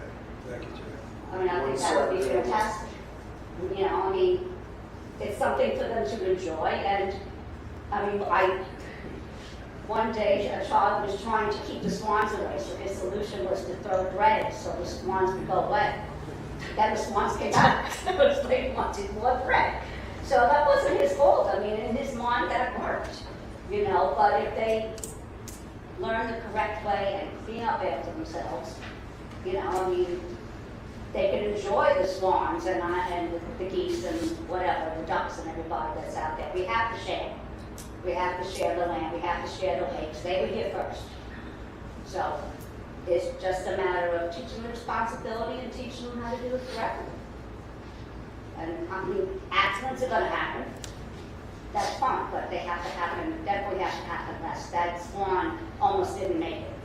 And BMCLI gave us a really hard time about seeing him, and he had to be sedated and so on. So that was a really close call. And I don't know if that size hook is allowed here. You know, this day, there's a hook probably, I don't know, how big, 4 inches long, 3-4 in the inches. swan's neck. And they took the swan from behind, and they couldn't get it out. They put the swan in the car, and they took it to the vet. So it was, they do an incredible amount of work, and I don't know what we would do without them. So thank you again for your time. Oh, no, I don't mind. I just want everybody to enjoy it and everyone to be safe. You know. Yeah, thank you. Right? Thank you for your service, by the way. No problem. Just a quick thought, John, would it be possible for the DPW folks to just pass through once a day, you know, make that part of like they're just looking for trash and litter, you know, would that be possible? Dude, they go through the village every day looking for trash. I think what she's talking about, and I've seen it myself, and actually one of our residents lives on the lakes, does it almost every couple of days. The garbage goes down the bank, and it's in between the bushes and the bank. So as our DPW guys go around the village, they pick up garbage every day. Right. They're not walking the bank. So could they? Yeah, You know, because my thought I is- would defer to Mike on that because You know, because my thought is, you know, probably during the summer is the worst. Don't disagree. I mean, So- we did a lake stay last year. I think we pulled out like 45, 50 bags of garbage in one day. That was all volunteers, myself and Trustee Topsovic and Trustee Zephyr are there as well. We could do that again. We love our lakes, so we'll do whatever we have. I'd be happy to volunteer for that. The other question I had was, and I'm not an environmentalist, I know nothing about the situation with the lily ponds. Could some of that be cleared out? Oh, that's next. That's the next hot topic. We'll do the fishing. That's the question. That's why the room is full. Grace, do you have a question on the fishing? Yeah. My name is Grace Mercurio. So with the snapper tournament coming up, I was curious, and with everything that's been going on with the fishing lines problems, were you planning on doing anything potentially different with the snapper tournament, or were you maybe open to, like Christine mentioned, having a class for the kids? All the fishing kids might be there. That might be a good time for it. Yeah, right. The snapper tournament's at Gilbert Park, which is the very end of Windsor, so that's way out on a peninsula with no trees and or anything. But we can see if maybe Jack, we can get some scouts or something in there, maybe to do some kind of teaching. That's an idea. We'll look on that. Do something. No, that's a good idea. Thank you, Grace. Sharon Smith, 37 Orchard Drive. Christine, you are an angel. You do so much. By the way, she does not get paid for this. This is all voluntary. She spends her own money, her own gas, her own food, everything. She does everything. So you're blessed to have you here. I just wanted to say, I think that the idea with the numbered pennies is an excellent idea. But I also, and I heard a few people talking about it and behind me, I think the parents need to take equal responsibility. So if we want to allow fishing, I'm not against fishing, but I think it does need to be regulated and enforced and to be treated as a privilege and not a right to live in the village right away. So I think the parents should also almost like co-sign a document. If you don't want to do it as a money grab, that's fine. You don't want to, I mean, I think like $20 a year, whatever, would be a good thing. But if you don't want to do that, that's fine. But parents, these are minors. They're under 18 if they're allowed to fish. So the parents need to take responsibility and sign a form stating that they, you know, maybe they're not going to supervise them all the time, but that they will take responsibility for this individual to clean up after the mess. If there's an issue with a line getting caught, you know, alert proper people. Don't just walk away if you see a duck with a line around your neck because, you know, you couldn't pull the line in. And I also think the class is a fantastic idea. And I think it should be, you know, boaters have to get licensing and take classes and things like that. So why can't this be a yearly thing, you know, for how long it would take for the class? Have the parents accompany their kids. Take the class. We could do a couple of times, like May, you know, June type of things. So. But yeah, I think that's, and if your co-people get an attitude from these kids, if they've signed these documents, is that legally binding? Like, could they call 911 and say, oh really? Okay, you're not going to follow what you signed, that's, you know, just a penny? No, I don't. We would call 911. Maybe call the parents. I think that I'm just saying, if they violated it, when you number the pennies. I don't know. Yeah, I've seen a 12-year-old get handcuffed. That's not good for the village. But I like the idea of education with the permit. How would we do that? I don't know. It's definitely an education thing. And, you know, actually accountability, I always like accountability. So if they did have a parent sign off on it, they did something wrong, they have a penny that we can identify them, we call the parent and say, hey, he was just wising off to the code guy. We're just trying to tell him what's the right thing to do. Let the parent take care of it. Any other quick fishing? It's half fishing, half lily pads. I'm happy to save it till the lily pads time. Okay, save the lily pads. Thank you. Any other fishing? I want to go back to your initial concern around enforcement, because it all comes down to enforcement. I'm not against fishing. I'd hate to see it go. I've been fishing these lakes since I was 10 years old.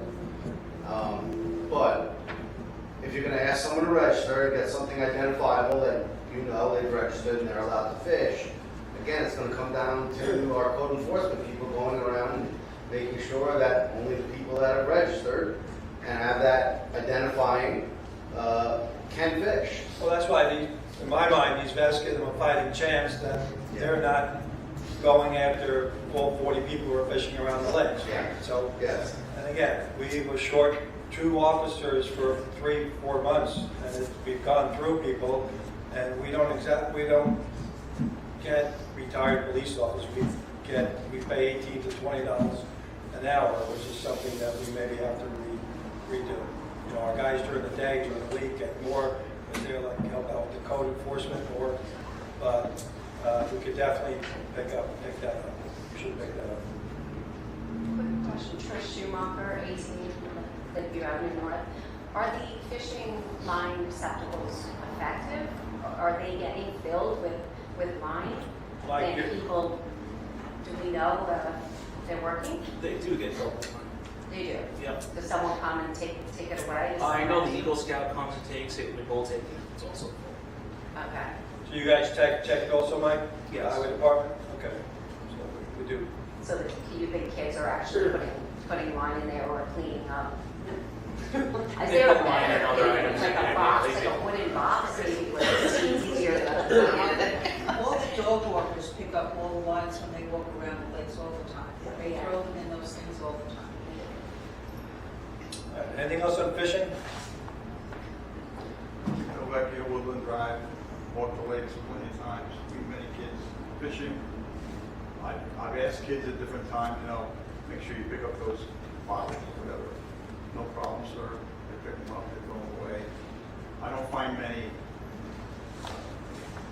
kids that are, you know, wise guys down there fishing. They just want to fish. Most of the problem with the lakes is that these lines are getting caught on the lily pads. And so the kids can't do anything about it. You see the trees that these things are getting caught on. There's 500 of them on there. Those trees could be trimmed back. As cutting our trees, and we have people complaining that we're cutting our trees back then, so. Well, you got to do what you got to do. You're the man. Make those big decisions. So you get paid big bucks. This gentleman here, I agree with him. All of this is nil unless you have enforcement. And if you're not going to allow your code enforcement people to, you know, they could in their time when they're not driving around, they could be sitting near the lakes. They could be watching what's going on. If they see something not right, they could approach the kids that are doing it. You got to allow your code enforcement people to enforce the code.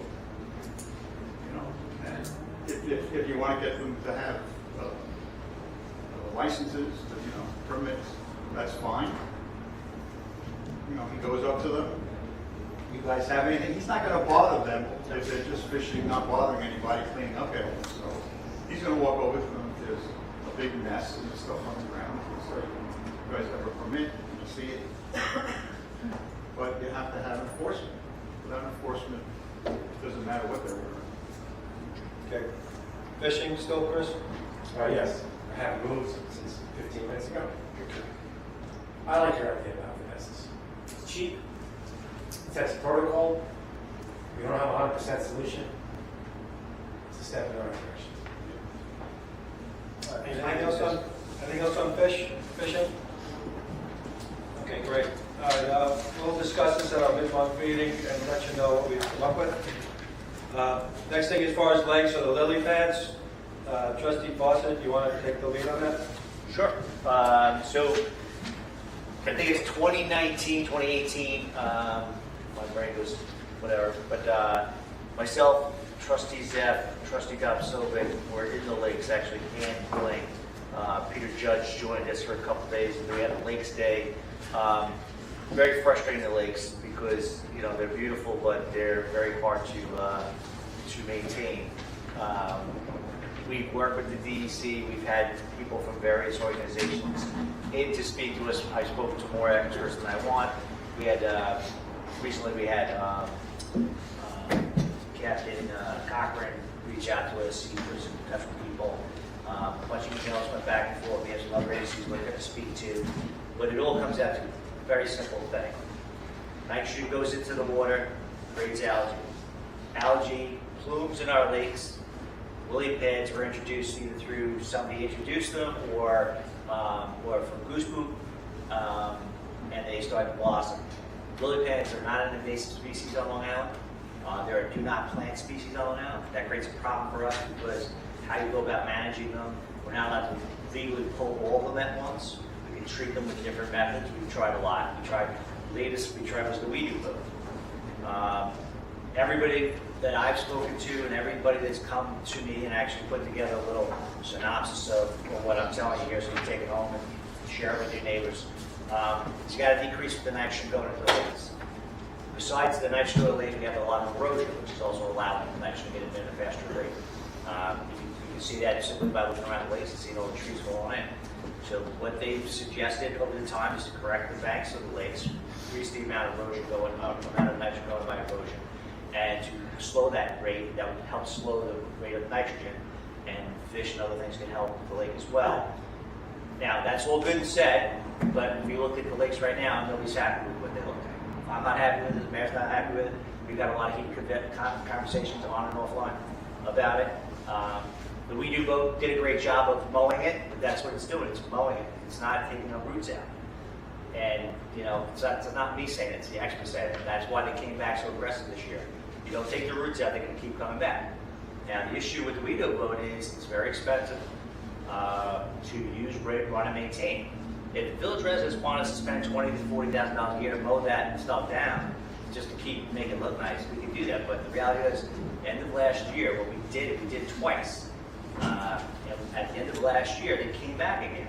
And then this year, we had some tough decisions to make. And, you know, I get paid a lot of money to do it up here. That's a joke. And we had some tough decisions to make. We did all the roads this year, about $20,000. And, you know, we had to make a decision on the We Do vote. I did the synopsis of the financials, it's another thing that I said out there. And as a board, we decided not to buy the We Do vote. Why? So, Why did they decide not to buy it? it was over $200,000 when it's all said and done. But I mean, if it's $20,000. $200. I know, but The vote is listed at 106, but then you have. Everything But if you have to hire somebody to come about in it. and No, do no, it it's- twice a year, I mean, you have to look for a long-term solution. Whether that be an investment. That's exactly what I'm saying. That's not a long-term solution. Mowing the lawn is not a long-term. It's going to keep coming back. You have to get at the roots. It's not just one. It's not just it's a temporary fix. It's not a solution. So have we contracted with some form of engineer who is, and I can give you 2 company names that do this kind of thing. Because free? Absolutely not. Okay, the lake I was talking about before has a milfoil issue and a ponding issue, okay? And the worst thing you can do is cut it, okay? It just germinates, it churns everything up. It's really a problem of, you gotta reduce the nitrogen and you gotta introduce some other chemicals. Right. But we were told by using the chemicals, when they die, it actually feeds the bottom also. But reducing the There's nitrogen. different chemicals. There's chemicals that kill the algae.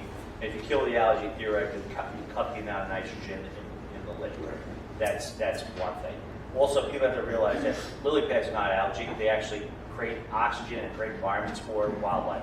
They actually cool the temperature in the lakes quite significantly. So that's why they're not considered an invasive species. But they are ugly. They do take up a lot of issues in our lake. You know, I don't like to look at them as much as anybody else, but that's what the facts are. So we've sprayed. We've told to try to dye the lakes. We haven't looked at that, which is basically like what they do in the Boston Harbor on St. Patrick's Day. There's other things we could do too. Add an aeration, basically air into the lakes that would help keep moving things around. But right now, the biggest issue we have is we have lack of water. Even though we have these big rainstorms, our water level is really low. We have super hot heat, so we have the evaporation is incredibly high. We just don't have the water flow. So what's happening is we have the perfect storm for algae to bloom. Kind of like what we see in the Bay Area. So if you do chemical treatments to the water, will that affect the fish? Not certain, only if it's accepted chemicals. Last meeting, I think it was John Cochran was here, you recommended Cornell Cooperative, but to show like our frustration, Cornell Cooperative then gives us to somebody else, who in the end says, call engineers in to, I guess really dissect your whole problem, pay us $25,000 and we'll give you $1 million solution. The ultimate thing that, Pat guys looked into too, is, if we drain the lakes and clean them all out and we started all over again, but in this day and age, I can't imagine what that would cost. And that was done, as John tried to point out, in the 50s they did it, and as Mike pointed out to me in 2010, we did Norska Lake. We actually, I think the reason we were able to do is because that really is a sediment holding pond. That's why there's a dam in Norska Lake that goes underneath that bridge. That's a settling pond, so I think we were able to go in there and remove the sediment. You know, there's not one silver bullet. I wish there was, because if there was, it would be done. To be very honest with you, I would have done it a long time ago. And if I had my own way, it would be done. It would be done. But I can't do that because legally, I don't want to go to jail, and I don't want to be in the cover and use that. But the I reality notice a lot of condominiums, you know, they build new condos, the ponds, and have huge fountains. Right, You never see anything growing. That's what I'm saying. In Florida, I disagree with that because I was in Riverhead today, and there's a condo development called Sunken Meadow, where my son's in-laws live, and they have the fountains going with the lily pads in it. So I was under that belief also, but if you go to Sunken Meadow and Riverhead, their ponds are full of lily pads with the fountains going. So the only thing I was thinking with that, and John's right, but if we had water flow, that water flow would flow those nutrients out of our lakes into the Great South Bay, where they would not survive in salt water. So the algae that we have in our lakes is freshwater algae. It doesn't live in the Great South Bay. So I mean, there's chemicals out there where you could actually change the pH of the lakes, and that's been suggested as well. Again, if we introduce anything like that, we have to get DEC approval. We can't do it. We have to have a third-party applicant to do it. It's just, you know, it's very frustrating because, to be very honest with you, we applied for the permit to do the WeDo vote. We never got any response. We just did it. And then after When you say you applied to DEC. Right. We did it. Mechanically weed harvesting. Weed harvest, we actually applied. It was like, all right, we want to do it the right way. They never replied to us. 6 months later, we did it twice. We did the lakes, and then they replied, oh yeah, it's fine. It was already done. You know, so, you know, it's frustrating as hell today because, you know, I mean, people come to me and go, what's the plan? I go, there's really, the plan is you got to fix the banks. You got to slow the nitrogen. And then from there, you got to start to remove the material that's accumulated over time. And that's the plan. It's not, it doesn't happen overnight. You know what I mean? So that's frustrating as hell to everybody in this room, including me, especially me. Because, you know, for whatever reason, I've become known as a lake scout. So, whatever, I don't know why. I mean, we put the barge back in. Somebody suggested last thing about clam breaks. At this point, you know, I'm all for it. I had Nicole order a couple clam breaks, a couple of waiting things. Go in there and try that too. I really would, I'll try anything at this point. And one of the first things we did when we came in 6 years ago is we did a drone shot of the lakes. So if you go to the village website, that overview picture is the picture that we had the drone guy take, where it showed some in the upper Cascade. There was nothing in Mirror Lake, nothing in the lower Cascade at all. We brought in the DEC guy, and he's telling us as long as it's less than 20% coverage of the lakes, that is acceptable. So unfortunately, 20% jumps to 40% real quick, and now you're behind the 8 ball right away. So again, it's been dealing with these other agencies is a nightmare. And again, it's just keep pushing it down the road. And I guess if we would just had $1 million to spend, we would bring in the engineers, we would redo all of our banks, which is about a mile's worth of banks, redo all of them to help with the nitrogen. There's other solutions. I mean, there's, you know, Jack's grandson did a great eagle project a couple of years ago on North Lake, and they put a barrier and they put some plantings, and that helps slow. And that's really not a very cost-effective, I mean, not cost-effective way to do it. Where you basically put a barrier, but basically put it like a biodegradable barrier around the entire lake at the lake edge. But there's other areas where previous people cemented banks, and it's like, oh, we cemented the bank so the bank doesn't fall into the lakes. It was the worst thing it could ever do. You played a ski track for the stuff to go in. It's now underpinned, but the DEC came out and said, first thing I want you to do is anything you have hard, non-permeable surfaces around the lake, I want you to rip all those out. That was the first thing he said. I go, what? He goes, yeah, that all basically is adding to your problem. He said, then you have to mitigate your banks. I was like, what are you talking about? So then we had somebody from the Long Island Cooperative or something come out and said, hey, see all these runoff areas? Those are areas where nitrogen is just flowing into your lake. You gotta fix those and you gotta create a ramp. What the heck are you talking about? So basically, as the water comes down, it basically goes back up, and so as the water goes back up, the nitrogen and everything settles into the soil before it goes into your lake. He said that's the best thing you can do for your lakes. Until we start addressing those issues, we're really not going to get to where we want to be. I mean, just out of curiosity, what is Argyle Lake in Babylon, Corporate Village of Babylon? So what they did a couple of years ago, they actually took metal baskets with stone around all their banks, right? And then they basically did what they said, and then they covered that with soil so that as things run off, they don't go directly into the lake anymore. And they don't have any kind of lily pads, anything growing? I don't think so. I don't think so. I don't think so. I don't know if they treat it. I don't know that. It's a deeper lake. Right, but yeah, over at Argyle Lake too, they don't have the vegetation along the side and the erosion that we have. And they have a lot more movement in that lake. It's a bigger lake that doesn't have the obstructions that we do. We have Noresco Lake, then we have Lagoon, which is and that's the biggest problem right now. People don't realize it. Like if you want to really solve a lot of the problems, Lagoon's the biggest issue. When Mike and I were in there, it's about this deep in algae. And it's very dense. That has to be cleared. That one is the biggest one. And our redo boat guy didn't go in there. He couldn't get in there. That's the biggest, and that's the little algae that's underneath the surface. If you ever go in there, you'll see it very quickly. It's like it's sinking in mud, but it's algae.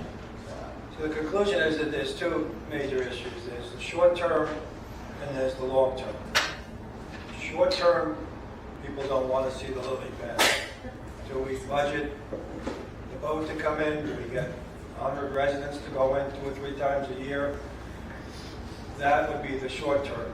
The long term is what Pat is saying about building up the shores, doing all these other things, but that's something that we really, I think, do have to bring in an engineer, give someone, the right person, not someone who's just going to take our money, to put us on the right path. Pat has a lot of knowledge, we have a lot of knowledge from things we have not been able to accomplish over the years, so we learned by failing, I guess. But to go forward, it's going to take some money, and that's something that we have to decide to do to, tell the residents. I'm sorry, Peter. So I want to thank you guys very much for everything that you guys do. Like Trustee Fawcett, you came out with my colleagues from the Long Island Conservancy. I'm so thrilled that, first of all, this packet echoes a lot of the stuff that I know we discussed back then. And you brought Marshall Brown to us. Yes. I would love to coordinate something with the village residents to start remediating the lakes sort of piece by piece instead of trying to throw a ton of money at the problem and do everything all at once. I'd sort of like to bite off as much as we can chew in a given time, remediate the shoreline at a space, see what's working well, see what's not working well, work with the DPW to be able to use their muscle and their ability to haul lily pads and invasive vegetation away. Mirabel, thank you guys so much for removing the tree of heaven that was on the west side of the northernmost lake.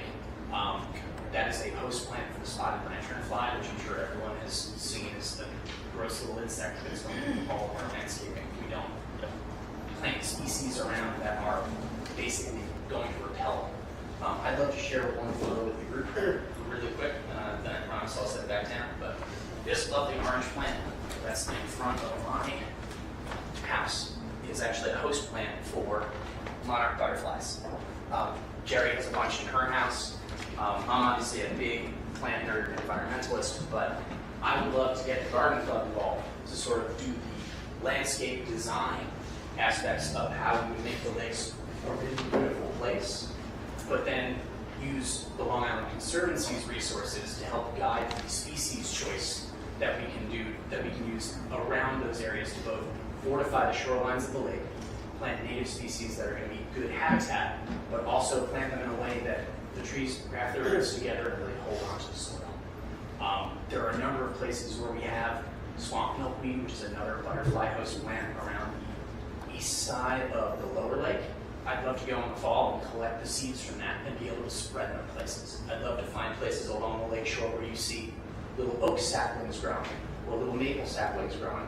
Save them, put them into buckets. When we have a space that we're ready to remediate, use those trees that the village has already grown without having to spend any money. And granted, it's going to take some time for those trees to grow. But if we plant juvenile trees, their root systems will be more efficacious and will hold everything together better. So it becomes sort of this process of we plant some wildflowers, the trees grow into the wildflowers. Some of those spots may actually discourage people from fishing in certain spots because there's too much vegetation between you and the lake. So that can become one of the ways that we gently encourage people to fish in certain areas. I'd be happy to throw on waders, like Dad did with you guys, go out there with rakes and worry about as much as we can. So if there's maybe ways that as part of the Fishing Best program, people need to spend a few hours volunteering around the lakes to basically generate a feeling of stewardship and community around them.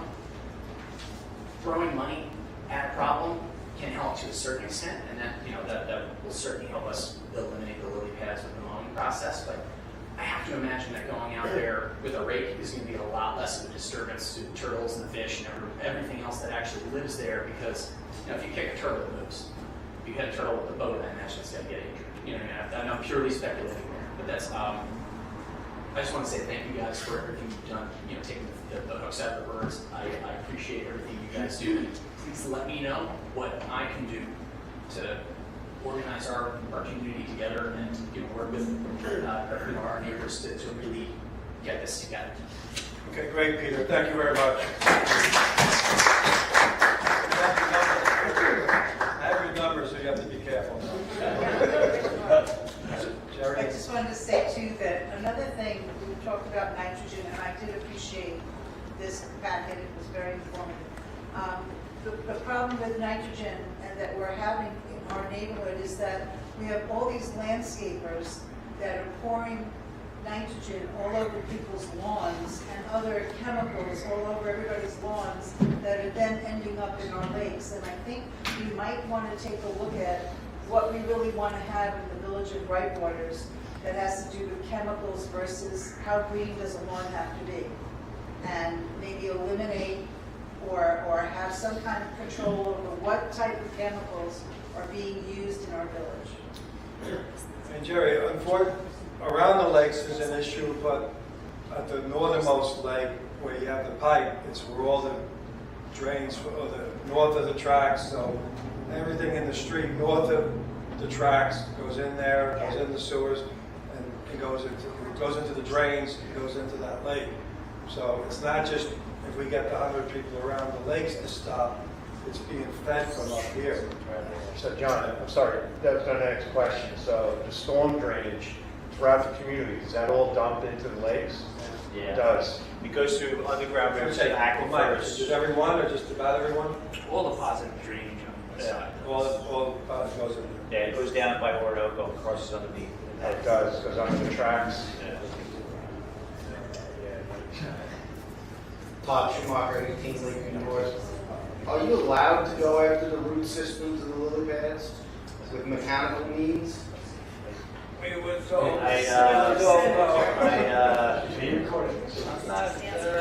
So it depends on the method, I guess is the best way to answer that. Okay.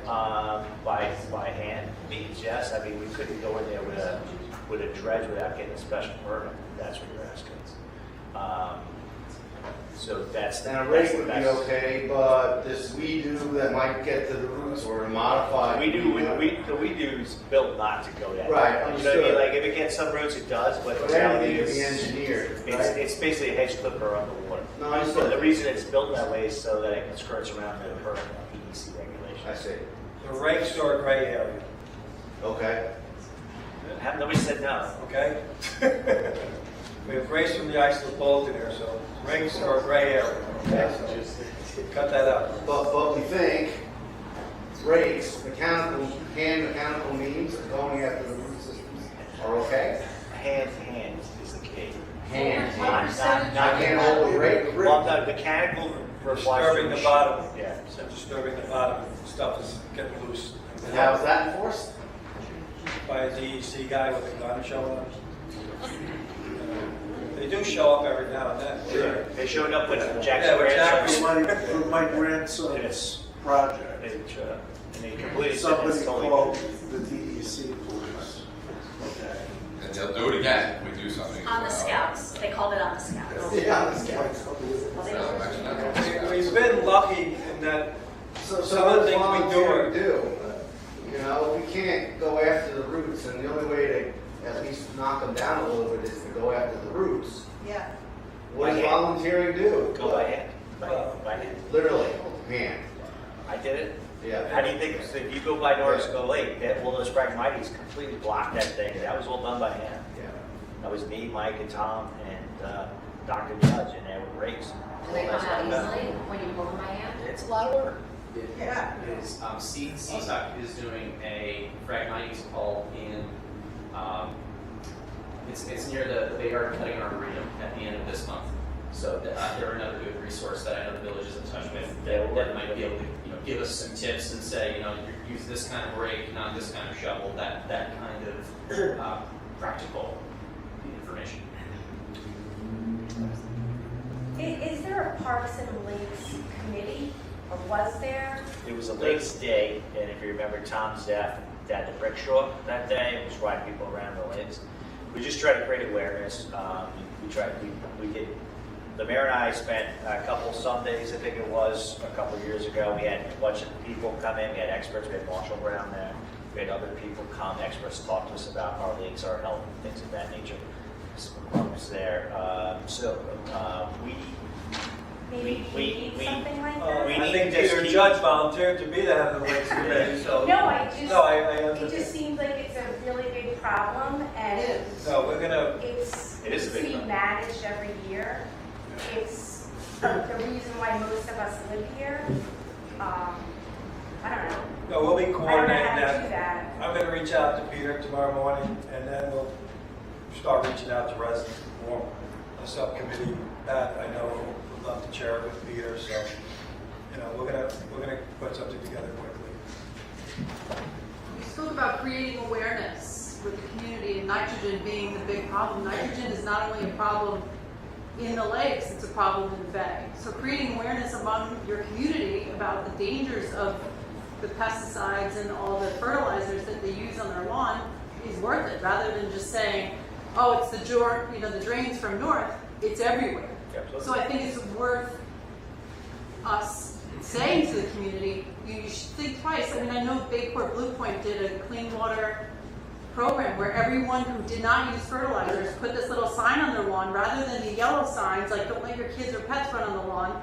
They put blue and green signs on their lawn that said, I don't use pesticides on my lawn. And that kind of translated throughout the whole community, like what I put on my lawn actually makes its way into the water and into the bay. And it will help if we were could we be that green community where we could say, we're not only saving the lakes, we're saving our bay too, and educating them saying, maybe not put this on our lawns. Right. Yes.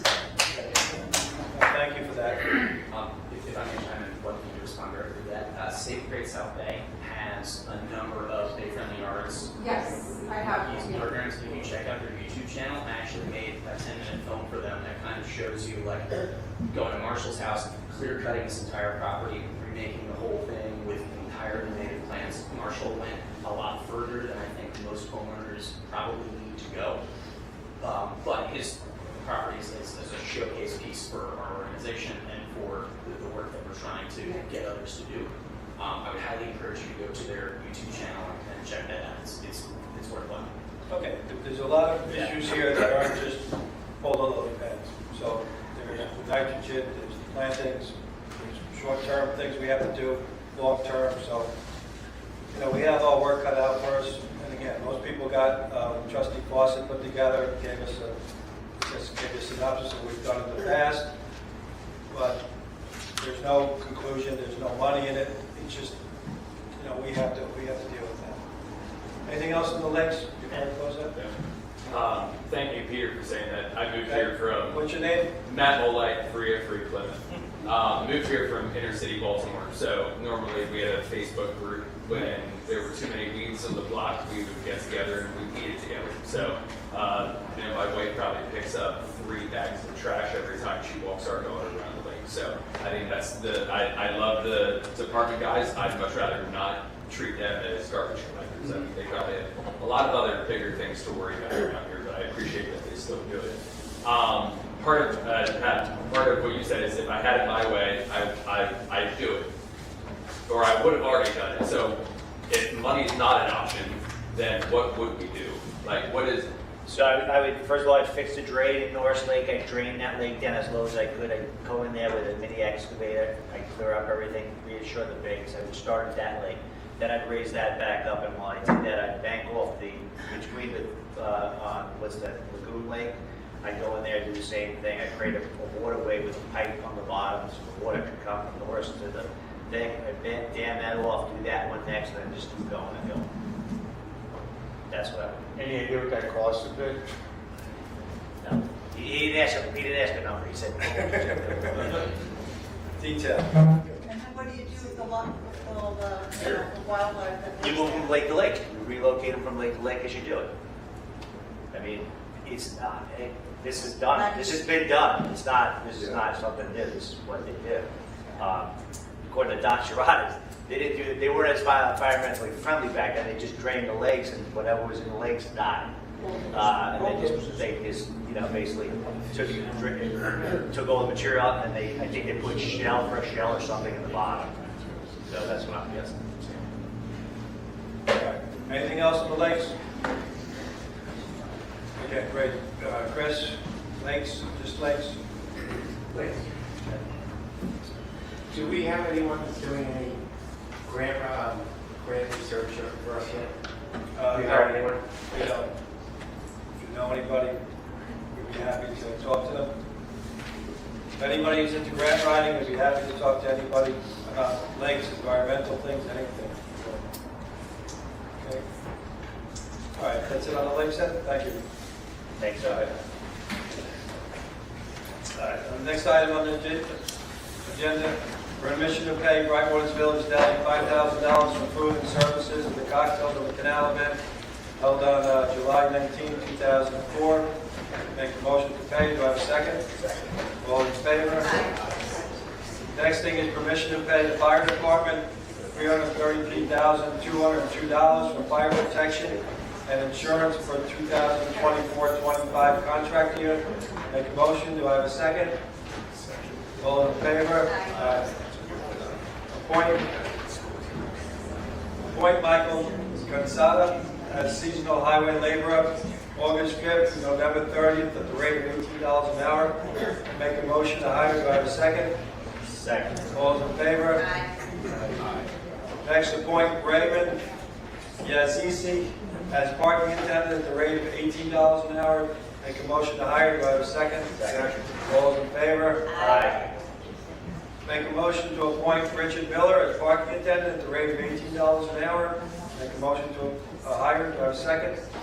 Second. All in favor? Aye. All right. Once August 15th comes, the boating rates, it's half price for boats. It's $50 normally a foot per resident. At August 15th, it's $25 a foot. If people want to still put their boats in. Permission to discount the mooring rate at half the price, August 15th, 2024 to $25. Do I have a second? Second. All those in favor? Aye. Next thing is Lenore Bouquet every year does a yoga class, does a yoga fundraiser down at Walker Beach. Make a motion to approve outdoor public assembly program for Lenore Bouquet and Dietrich Heap and all the yoga event to benefit Luxinger Foundation for Pancreatic Cancer at Walker Beach on September 22nd from 8:30 to 11:30.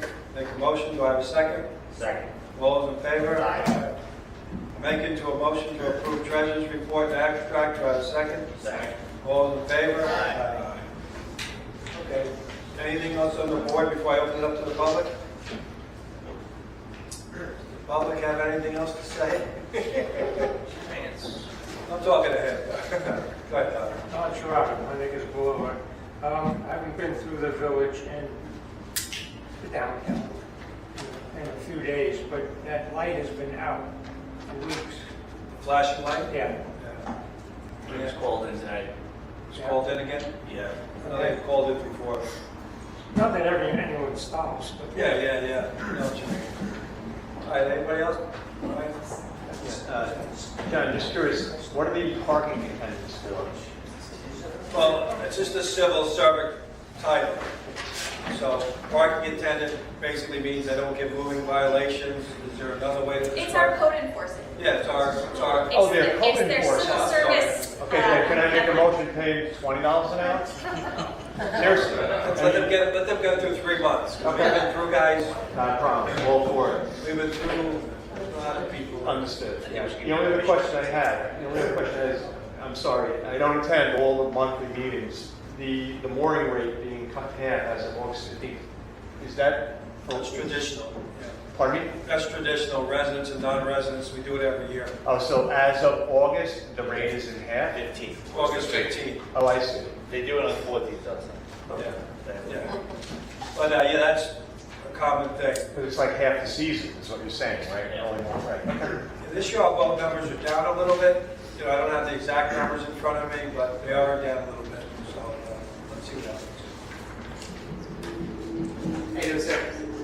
Just a couple things. I know we just talked to Trustee Pitta, our neighbor here, but Michael Polito, 1 year co-drive, sorry.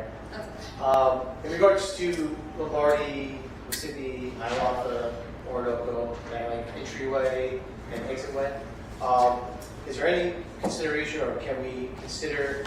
I know we did the slow down, which are the town thing, but in regards to the unwanted people coming in on 5 foot, causing violations of people's property, breaking into vehicles, destroying people's property, calling code enforcement, they relay to 911. There were things that weren't dictated on their report that was provided to you guys. Is there any consideration to closing down Iroquois and Lombardi entry to Orinoco, where the food truck is, where that vacant houses that town of Iceland refuses to do anything about? Was it 19 Acton Street? Closing it from south traffic. and north. Because you come here and you have Seneca at Wisconsin. St. South, yeah. So Yeah. From the Closing off the whole thing. Closing off, so Mississippi would be. when you come off 5th Avenue, you make that right, Yeah. and then you have the food truck. Well, I love that idea. I think that'd be great. It's getting dangerous over there. It's like every night there's criminal activity. So I have And the cameras traffic's back to you. throughout my entire house. I always kind of forward it, we have a little chat group, and it's becoming more frequent. I work all hours of the day and night now. As I come home, I've seen homeless people on Manhattan Boulevard, like the 400 section. I've called. They shoo them away, but they're not doing anything about it. The incident that Trustee Pitt said, bags of needles, heroin. So let me ask a question though. So I think it's great. Yeah, I mean we talked about this before. And what goes in on the board. So if we were to close that road, like so, if you come down, that road splits into 3, right? So what goes left goes to Orinoco. Then you got what's that next road? Hiawatha. Then you got Mississippi, and then if they make a hard right, they go down Richard, right? No, this is past that triangle. So this would be when you get down to the end. Right now, there's a triangle where Kyle Moses lives there. Yeah, that vacant house. And the triangle, you got to split left, head towards 5th Ave, or split right on Orinoco, heading towards, heading into the village, towards. By the apartments over there. Yeah. So Which you want to close as well. So it would be, you would close off that triangle pretty much. So basically close off. just Mississippi, you just turn down Mississippi to get towards. I measured it out, like roughly, it's almost like 200 feet from wherever the town I said the property would be, or Kyle Williams' house, to whatever, Hiawatha, or go right to Orinoco. Obviously, we're going to do that Orinoco thing, and the traffic might increase, but it wouldn't come down our, the street. Which is a speed where they, even pace. You guys are saying 2 things here. You're saying there's a problem with homeless people walking into the area. Right. That's Right. And the problem, like stopping cars isn't going to do anything for the homeless people, right? Right. Yeah, so I think it's a traffic condition, but I also think it's a crime condition as well. Yeah, absolutely, because a lot of that foot traffic too, because I drove home the other day, and both our cars, and you would never suspect it, two probably 16, 17-year-olds. There was a guy and a girl walking the ghost. They hit both our handles in broad daylight, and I'm not gonna ever do it, a minor, say, all I said was, why'd you touch my door? They just kept going, they turned right back down there. I would never, obviously they're a minor, I wouldn't. That, and then another time my wife was putting, this happened 2 months ago, she didn't tell me until like last week, because she knew if she told me this guy would not be here anymore. He begged her for money, putting our kids into the car, and she said no, flicked the cigarette right at her. He would have been laying in the street if I was home, and he would have been a man-made speed. We were sitting on the porch 2 weeks ago. Yeah. We watched this guy ride a bike into the village from Fifth Avenue, from that entryway. He goes up. 10 minutes later, he has another bike with him by himself. Team right. So it's happening. I just have cameras. When someone says something happens, I check the cameras. Right. I think the question I have, we talked about this before. I just think it's a little bit something different than going to show in that corner. What stops somebody on foot? Fence with shrubbery, something that makes that area look kind of nice when you come in. Put a sign, welcome to Brightwater. You can plant like a mural. I think it would look better than coming into the village with the Avenue and seeing the tire tied to the tree, from the apartment complex. Yeah. Give it a nice little look when you come into the Orinoco quarter, that it's like shrubbery, whatever, we can maintain the plantings or whatever. But at some point, it's getting more frequent. That's really my thing is, there's people, someone walked onto the property, took my garbage can, threw it over the front lawn, and threw it all over the trees that I planted. To make it look nice, it was all over the place. Yeah. So it's becoming more frequent, and I know we're the first block when you first come in the village, and we're the only block that you really go north and south immediately from Howells Road to Orinoco. Everything else has Hiawatha or Seneca over here. But it's frequent. You watch the rain. It's Hiawatha got hit 10 hours. Lombardi got hit. Right. And I know it's other places as well, but it seems to be more frequent because we had the squatters in the encampment, and they were just popping in and out. The guy behind me, Matt, his car got broken into. They took his son's AirPods or whatever. They traced it to Center Avenue, so it's only 4 or 5 blocks away. So I think it's just very inviting. I think someone said it's like a privilege to live here. I think it's beautiful. Right. But we should protect some of it on the outer skirts, and so I just want some consideration. I know there was ideas about planters or whatever, but I think maybe shutting it down, however you want to see fit, to Mississippi, whether it's Hiawatha or to Orinoco, but I think it would just kind of make it a little bit better for everybody. That's really the only thing. If it would stop the traffic from flying down the street, right? Yeah, that would really. And it would look better than speed bumps, but if not, then we need speed bumps, for the traffic conditions. So just two things. One is we have to figure out how to do that legally. The other thing is, for us to do that, we'd have to get consensus from everybody around there. Because I would want to shut a road down and then, because I know we put trucks there, right, John? Have we put trucks there one time? No, we didn't do it, because the thing that we're afraid of now is if we close that road, is there going to be more parking for the food truck across the way, and they're going to be parked there all the time. Right. Yeah, no, I understand that. And they'll be blocking the road as it goes onto Orinoco. Yeah, the other thing is just we have to check with the Bayshore Fire Department. I don't know if that would be an issue, but I think we know something. I think it'll be all right. Yeah. But I understand. No, I'm just saying. It's bigger than you're shutting it down. When you're municipality, there's a lot of problems. Check all the boxes. Listen, I like that. I mean, one thing me and John got into is he wants to put stop signs on Orinoco, and I'm not really for that. The reason for that, my reason for that is that's the one road that will actually push people down. Right. Where the other roads all have stop signs. So we kind of disagree on that. But, even when we found the bag, I traced it back. It was 3:30 in the morning. The sweatpants guy got naked apparently. It was obviously bigger than what just we found the bag of needles. But it's in between 2 residential houses with both little kids. People walk their dogs. I mean, you walk. That's like a loop for everybody. Dogs, kids. So it becomes dangerous. That's all I'm saying. What we'll do is tomorrow I'll have Nicole maybe send a letter to the precinct. Maybe we could have some kind of a community powwow down there. The officers who come here are very nice, but they're the patrol people, and we like them a lot, and they're very helpful to us, but they have people above them. So we need the people above the code people, the officers that come here. So maybe we will have Bill. So we had trustee, I have pictures, I'll come send with it to you, an but, idea and actually, well, you gotta basically figure out what Just what you're one gonna other do. thing, I know the code enforcement guys, they do, I guess, more of the village codes together. But is there any thought of maybe trying to get them into like the town of Iceland, like a public safety course? So then they can drive around, maybe if they see something, not really approach, but they could, write the summons to the people on the lakes if they have to, or drive around with red lights on at nighttime. Right now, they're not allowed to drive around with red lights on. I'd say. But I don't know what makes them able to do that, but right now they're not. Right now, again, as I'm repeating myself, we've gone through a transition of guys left and right. Hopefully we have a stable amount of guys now. What do we have, 6? Yeah. 6? We have two overnight guys. They're overnight. We don't see them because they're overnight. But we have one almost full-time during the day, and we have another one who's been putting a lot of time in. So we've had a lot of transition, and it's hard to get our footing. Hopefully now we do have it, and we can train them a little bit better. I think public safety is better than code enforcement.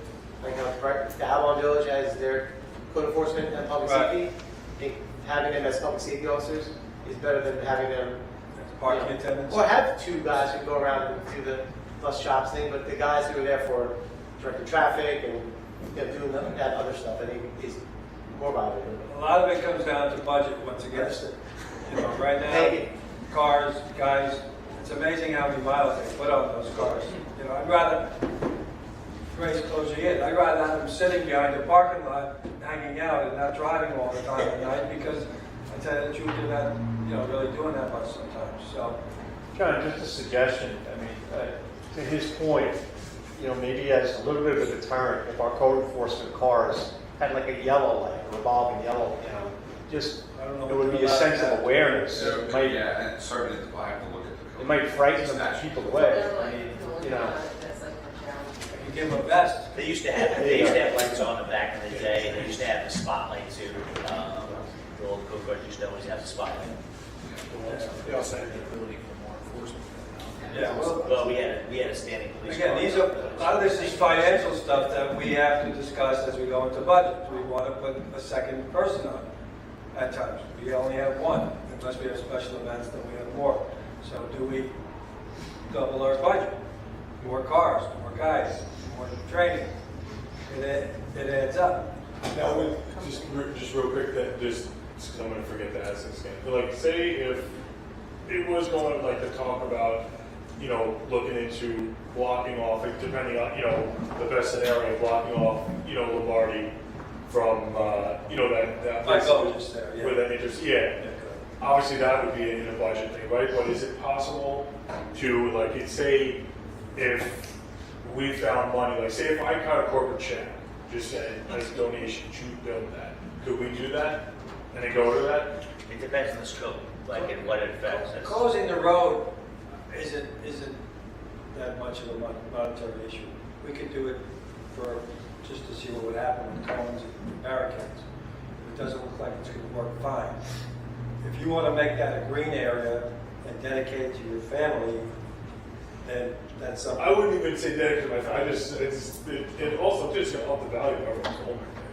Make that a cul-de-sac. It's almost like a no-brainer.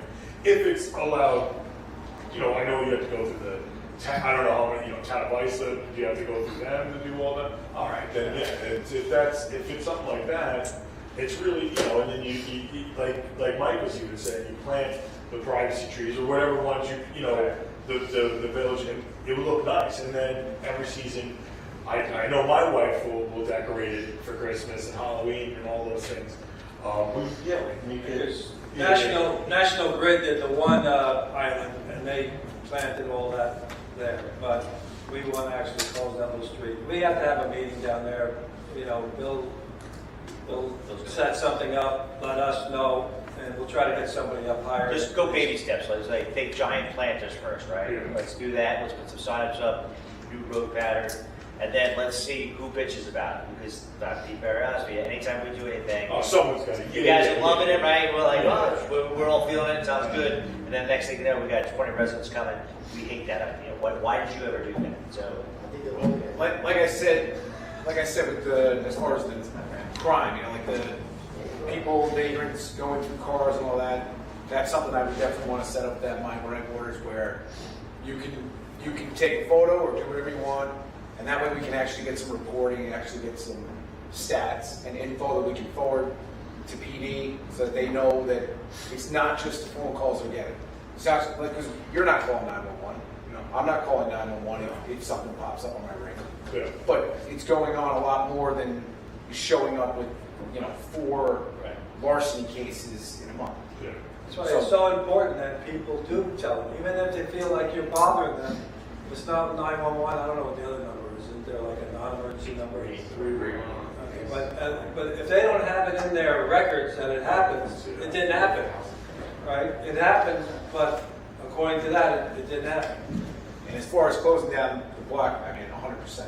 And I'll gladly, let's get out and get signatures. Yeah, I mean, we know who's on board. you guys have, we used to have a neighborhood watch. That's kind of gone away, but the more you guys, I didn't know you guys all the neighborhood watch. I get it. Anyways, but the more you guys all talk, and like if you set up like a community page, a Facebook page, or whatever, or your block, whatever, and you bring all those people together, you get to know who they are, right? So by me, I'm very fortunate. I know all my neighbors. I've been there a long time, and whenever somebody's going away, like, listen, I'm going to be going away for the weekend. Keep an eye out. You know what I mean? I'm sure you guys do that now, but if you can mobilize that and get ring cameras and all that documentation, and then go to Suffolk County and go, dude, this is happening, and throw it on their desk. They can't ignore it. Once you report it, they can't ignore it, right? That's the issue right now. People are not reporting because they feel like it's not worth their time. And 9 times out of 10, if you just call somebody and they're like, well, somebody broke my car. Well, you want me to come down and make a report? I'll send an officer. They're not running down there, right? They may be coming later that day or whatever. So it becomes basically a deterrent to report it sometimes. So I mean, I know firsthand when we had an issue with somebody who was stealing from the cars in front of the post office. I was in with another resident. He had just stole something, went in his apartment, locked himself in the door. I walked over there with another guy, and the other guy was about to kick the door down. Suffolk PD came, and we said, this guy just stole this. And they're like, we can't do nothing about it. And the guy said, well, we'll do something about it. And then they're like, all right, well, let us knock on the door. So they knocked on the door. The guy didn't refuse to answer. But, so we put them on notice. Like, they weren't going to do anything. Even though we told them, the guy just stole something out of that car and went to that room. They weren't going to do it. And that's not showing up in the crime. Because the person that just got stuff stolen in the car didn't want to report it. Yeah. Peter? I was going to suggest to you guys as a plan choice, Carolina Rose and Allegheny Blackberry. They're like mighty bushy things that are, basically the sharp Wisconsin can wire. I have around parts of my property where it's all over the place. Just a good plan choice against it. Just Yep.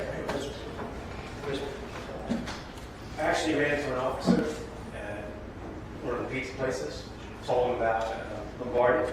He was sitting on Howells, and he was noticing a lot of people going down Lombardi.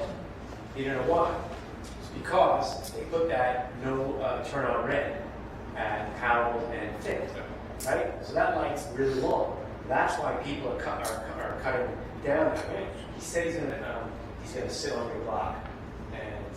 Oh, he did? Yes, he did. But he didn't know that was a problem. He thought Howells was the problem. No, it's aluminum. Exactly. Right. It's because of that bright red. Then you have down near Bruno's, you have that vacant building across from there. That's only 1 block away. You got guys who are squatting and police that think there's gang guys that hang out in that building right on Fifth Avenue. So that's 1 block away from it, really, in essence. Right there. And they just knocked down GE, whatever that. The one by the train station? Yeah, the one by the train station. Yeah, it was like a homeless camp. Yeah, no kidding, right? So, I mean, that's just 1 block away. I pass by my house every day. That's the way I walk. Flat tire from a shank in the train station. Literally, it had blood on it. I told you the cop. Stop That's the shank. So, I support that, but you're right. You have to talk to people on that to see their traffic type of things. All right, great. Thanks, Chris. Chris. Just want an update on, you know, I know you guys are having issues about stop signs. Well, is there any update on if anything's getting added? Stop sign license. We just added the ones on Orinoco this maybe a couple of weeks ago. We helped have the guy to come in and refresh all the lines on Windsor's north, south, Windsor, and refresh all the lines, put the lines there. Downtown, we want to refresh those lines. Because you only bring them in, you know, they need a minute to come in and do it. As far as that, there's been no other stop signs that have been requested. I see you gave me something here earlier. What is this, Chris? People, I know I get a lot more than that list. That was just today. In regard to people supporting a speed humps on North Windsor. In fact, no one said no. And while I was going from house to house, there were people speeding on North Windsor. Yeah, it's always. All right, so is this your official request for a? It is my official request. And in fact, I believe after showing this, there might be another one coming up as Okay. well. All right, I will review this tomorrow. Okay, not tonight. And anybody else have anything else in the back? Eric Shapiro, 63 Woodland Drive. We've been there almost 4 years, since 3 days before Hurricane Gloria, which I'm sure everybody remembers. Anyway, so my problem is environmental and our sanitation people. So, you know, being old, I think it was me. I'm imagining that they're picking up all the recyclables and the garbage at the same time. And about a year ago, I was pretty sure of it, so I called up the town and basically said, you know, you're probably wrong because everybody gets his picked up on separate days. Well, in July, I was out and back and I saw one of their Spanish workers with his big black garbage can on wheels, dumping all the recyclables and the garbage at the same time. And I asked him, I said, why are you doing this? He said, oh, we take it all at the same time because our truck is too big to come down the garbage car. And I said, do you separate them? No, we dump it all in the garbage. Well, a week later, all of my recyclables were gone on the same day. And then a week later, another Spanish gentleman, and I can speak to them in Spanish, so it's Spanish, English, whatever they want to speak. So anyway, the same thing happened, and he told me the same exact thing. So maybe I wasn't so crazy because I thought I was because I was so old. But anyway, so, you know, we're going back and forth with the sanitation department. They never respond, they never call. They answer, but they don't call back, and the town. And it seems like, you know, nobody's giving me an answer other than the sanitation workers that were picking it up. So now you have to understand, for all these, a minimum of a year, but probably way longer I've been noticing this, that I've been washing my cans, my bottles, taking, you know, staples out of the cardboard boxes and ripping the tape off so it wouldn't go and all get separated. I don't know how many hours I've spent doing all this. And only to find out that they were dumping it all at the same time into the same garbage truck. So, you know, environmentally, I mean, it's terrible. How much water did I waste cleaning out everything? Plus, my time, and I guess all the people on our garbage truck, their time is valuable. I mean, I'm retired, but that's why I retired, to have free time. So anyway, this is issue number one, and I think it's an important issue because they have not been, I didn't see the contract, but I'm assuming that they're supposed to separate the recyclables and the garbage, and they're not doing it. So on Wednesdays, they're not picking up your recyclables? They're picking up one day, I saw them all together, put together, and they dump it in the truck. So did they not have on recycle days down your block? I'm just trying to figure that out. They don't drive down the garbage truck, the truck is too big, so they take Woodlands, east, west, over. So also, there's a second issue, if you don't mind. Rug. We had a new rug put in the house, and we cut it up, we called them up, and he asked for my credit card, and he didn't say, put the rug on your front lawn in front, because they don't go in the back. Well, how did I know? So I paid workers extra money, please put it on the garbage truck. They took my credit card without a problem, they didn't tell me to put the rug in the front. And that would have looked pretty in our neighborhood anyway. But, so now my wife called, finally got a hold of somebody, and he said, put it on the front. Now, I can't lift all that myself, I'm not 20 years old anymore. And I paid extra to have people put it on the back road. So, you know, it doesn't make sense. The whole issue doesn't make sense. So now, from what I understand from the town, they'll probably be asking us to put our garbage cans on the front lawn. Well, that's, first of all, the rug and the garbage cans are not going to look pretty. It's not going to be presentable for private waters. And not only that, I can't lift the garbage can full of glass or paper or material. So there are two issues here.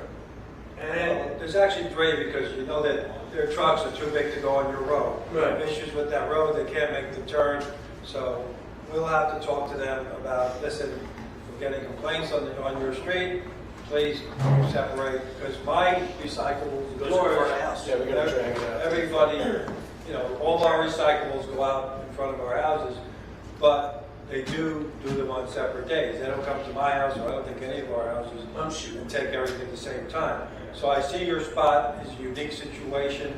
Hopefully it's a unique situation to the village. Was that about 7 or 8 houses there? So yeah. maybe, yeah, so we'll look into it to make sure. I don't know if there are also any other streets. Not only that, just as an aside, which is, it's completely disrespectful for not giving us prior information to let us know all this time that they've been doing it. As far as I know, your street, because of, you know, where Haspel is on his end and the other road, they can't make that turn. So I see their point, but we will look into it and make sure that they recycle correctly. Thank you so much. All right. Chris, you want to recycle? No, not recycling, but I have a unique situation of not being able to contact the garbage company. Yeah. Yes. So they're back to coming at 5 a.m. The fact to coming at 5? It's been hot. Yeah, I think it's a summer thing. I'll review that also, but Eric, we'll look into that. We'll definitely talk to them tomorrow, okay? Mike, Nicole, between all of us, please, we'll contact them tomorrow. All right. Anybody else? Charlie Flood. On behalf of the fire department, we're just checking on a date. We applied for Walker Beach on September 28th. I believe we approved that. So that came in the day of our meeting, and it got approved, supposedly got approved through Eve. I thought it was going to be on tonight's agenda. Yeah, that's what we were looking for. Yeah. As long as it's approved, we were looking for it to be on Better it. behave yourself. You're on notice, you better behave yourself. Okay. No, you're approved, Charlie. Thank you. Anyone else? That's a different story. Okay, make a motion to adjourn. Do you have a second? Second. All in favor? Aye. Thank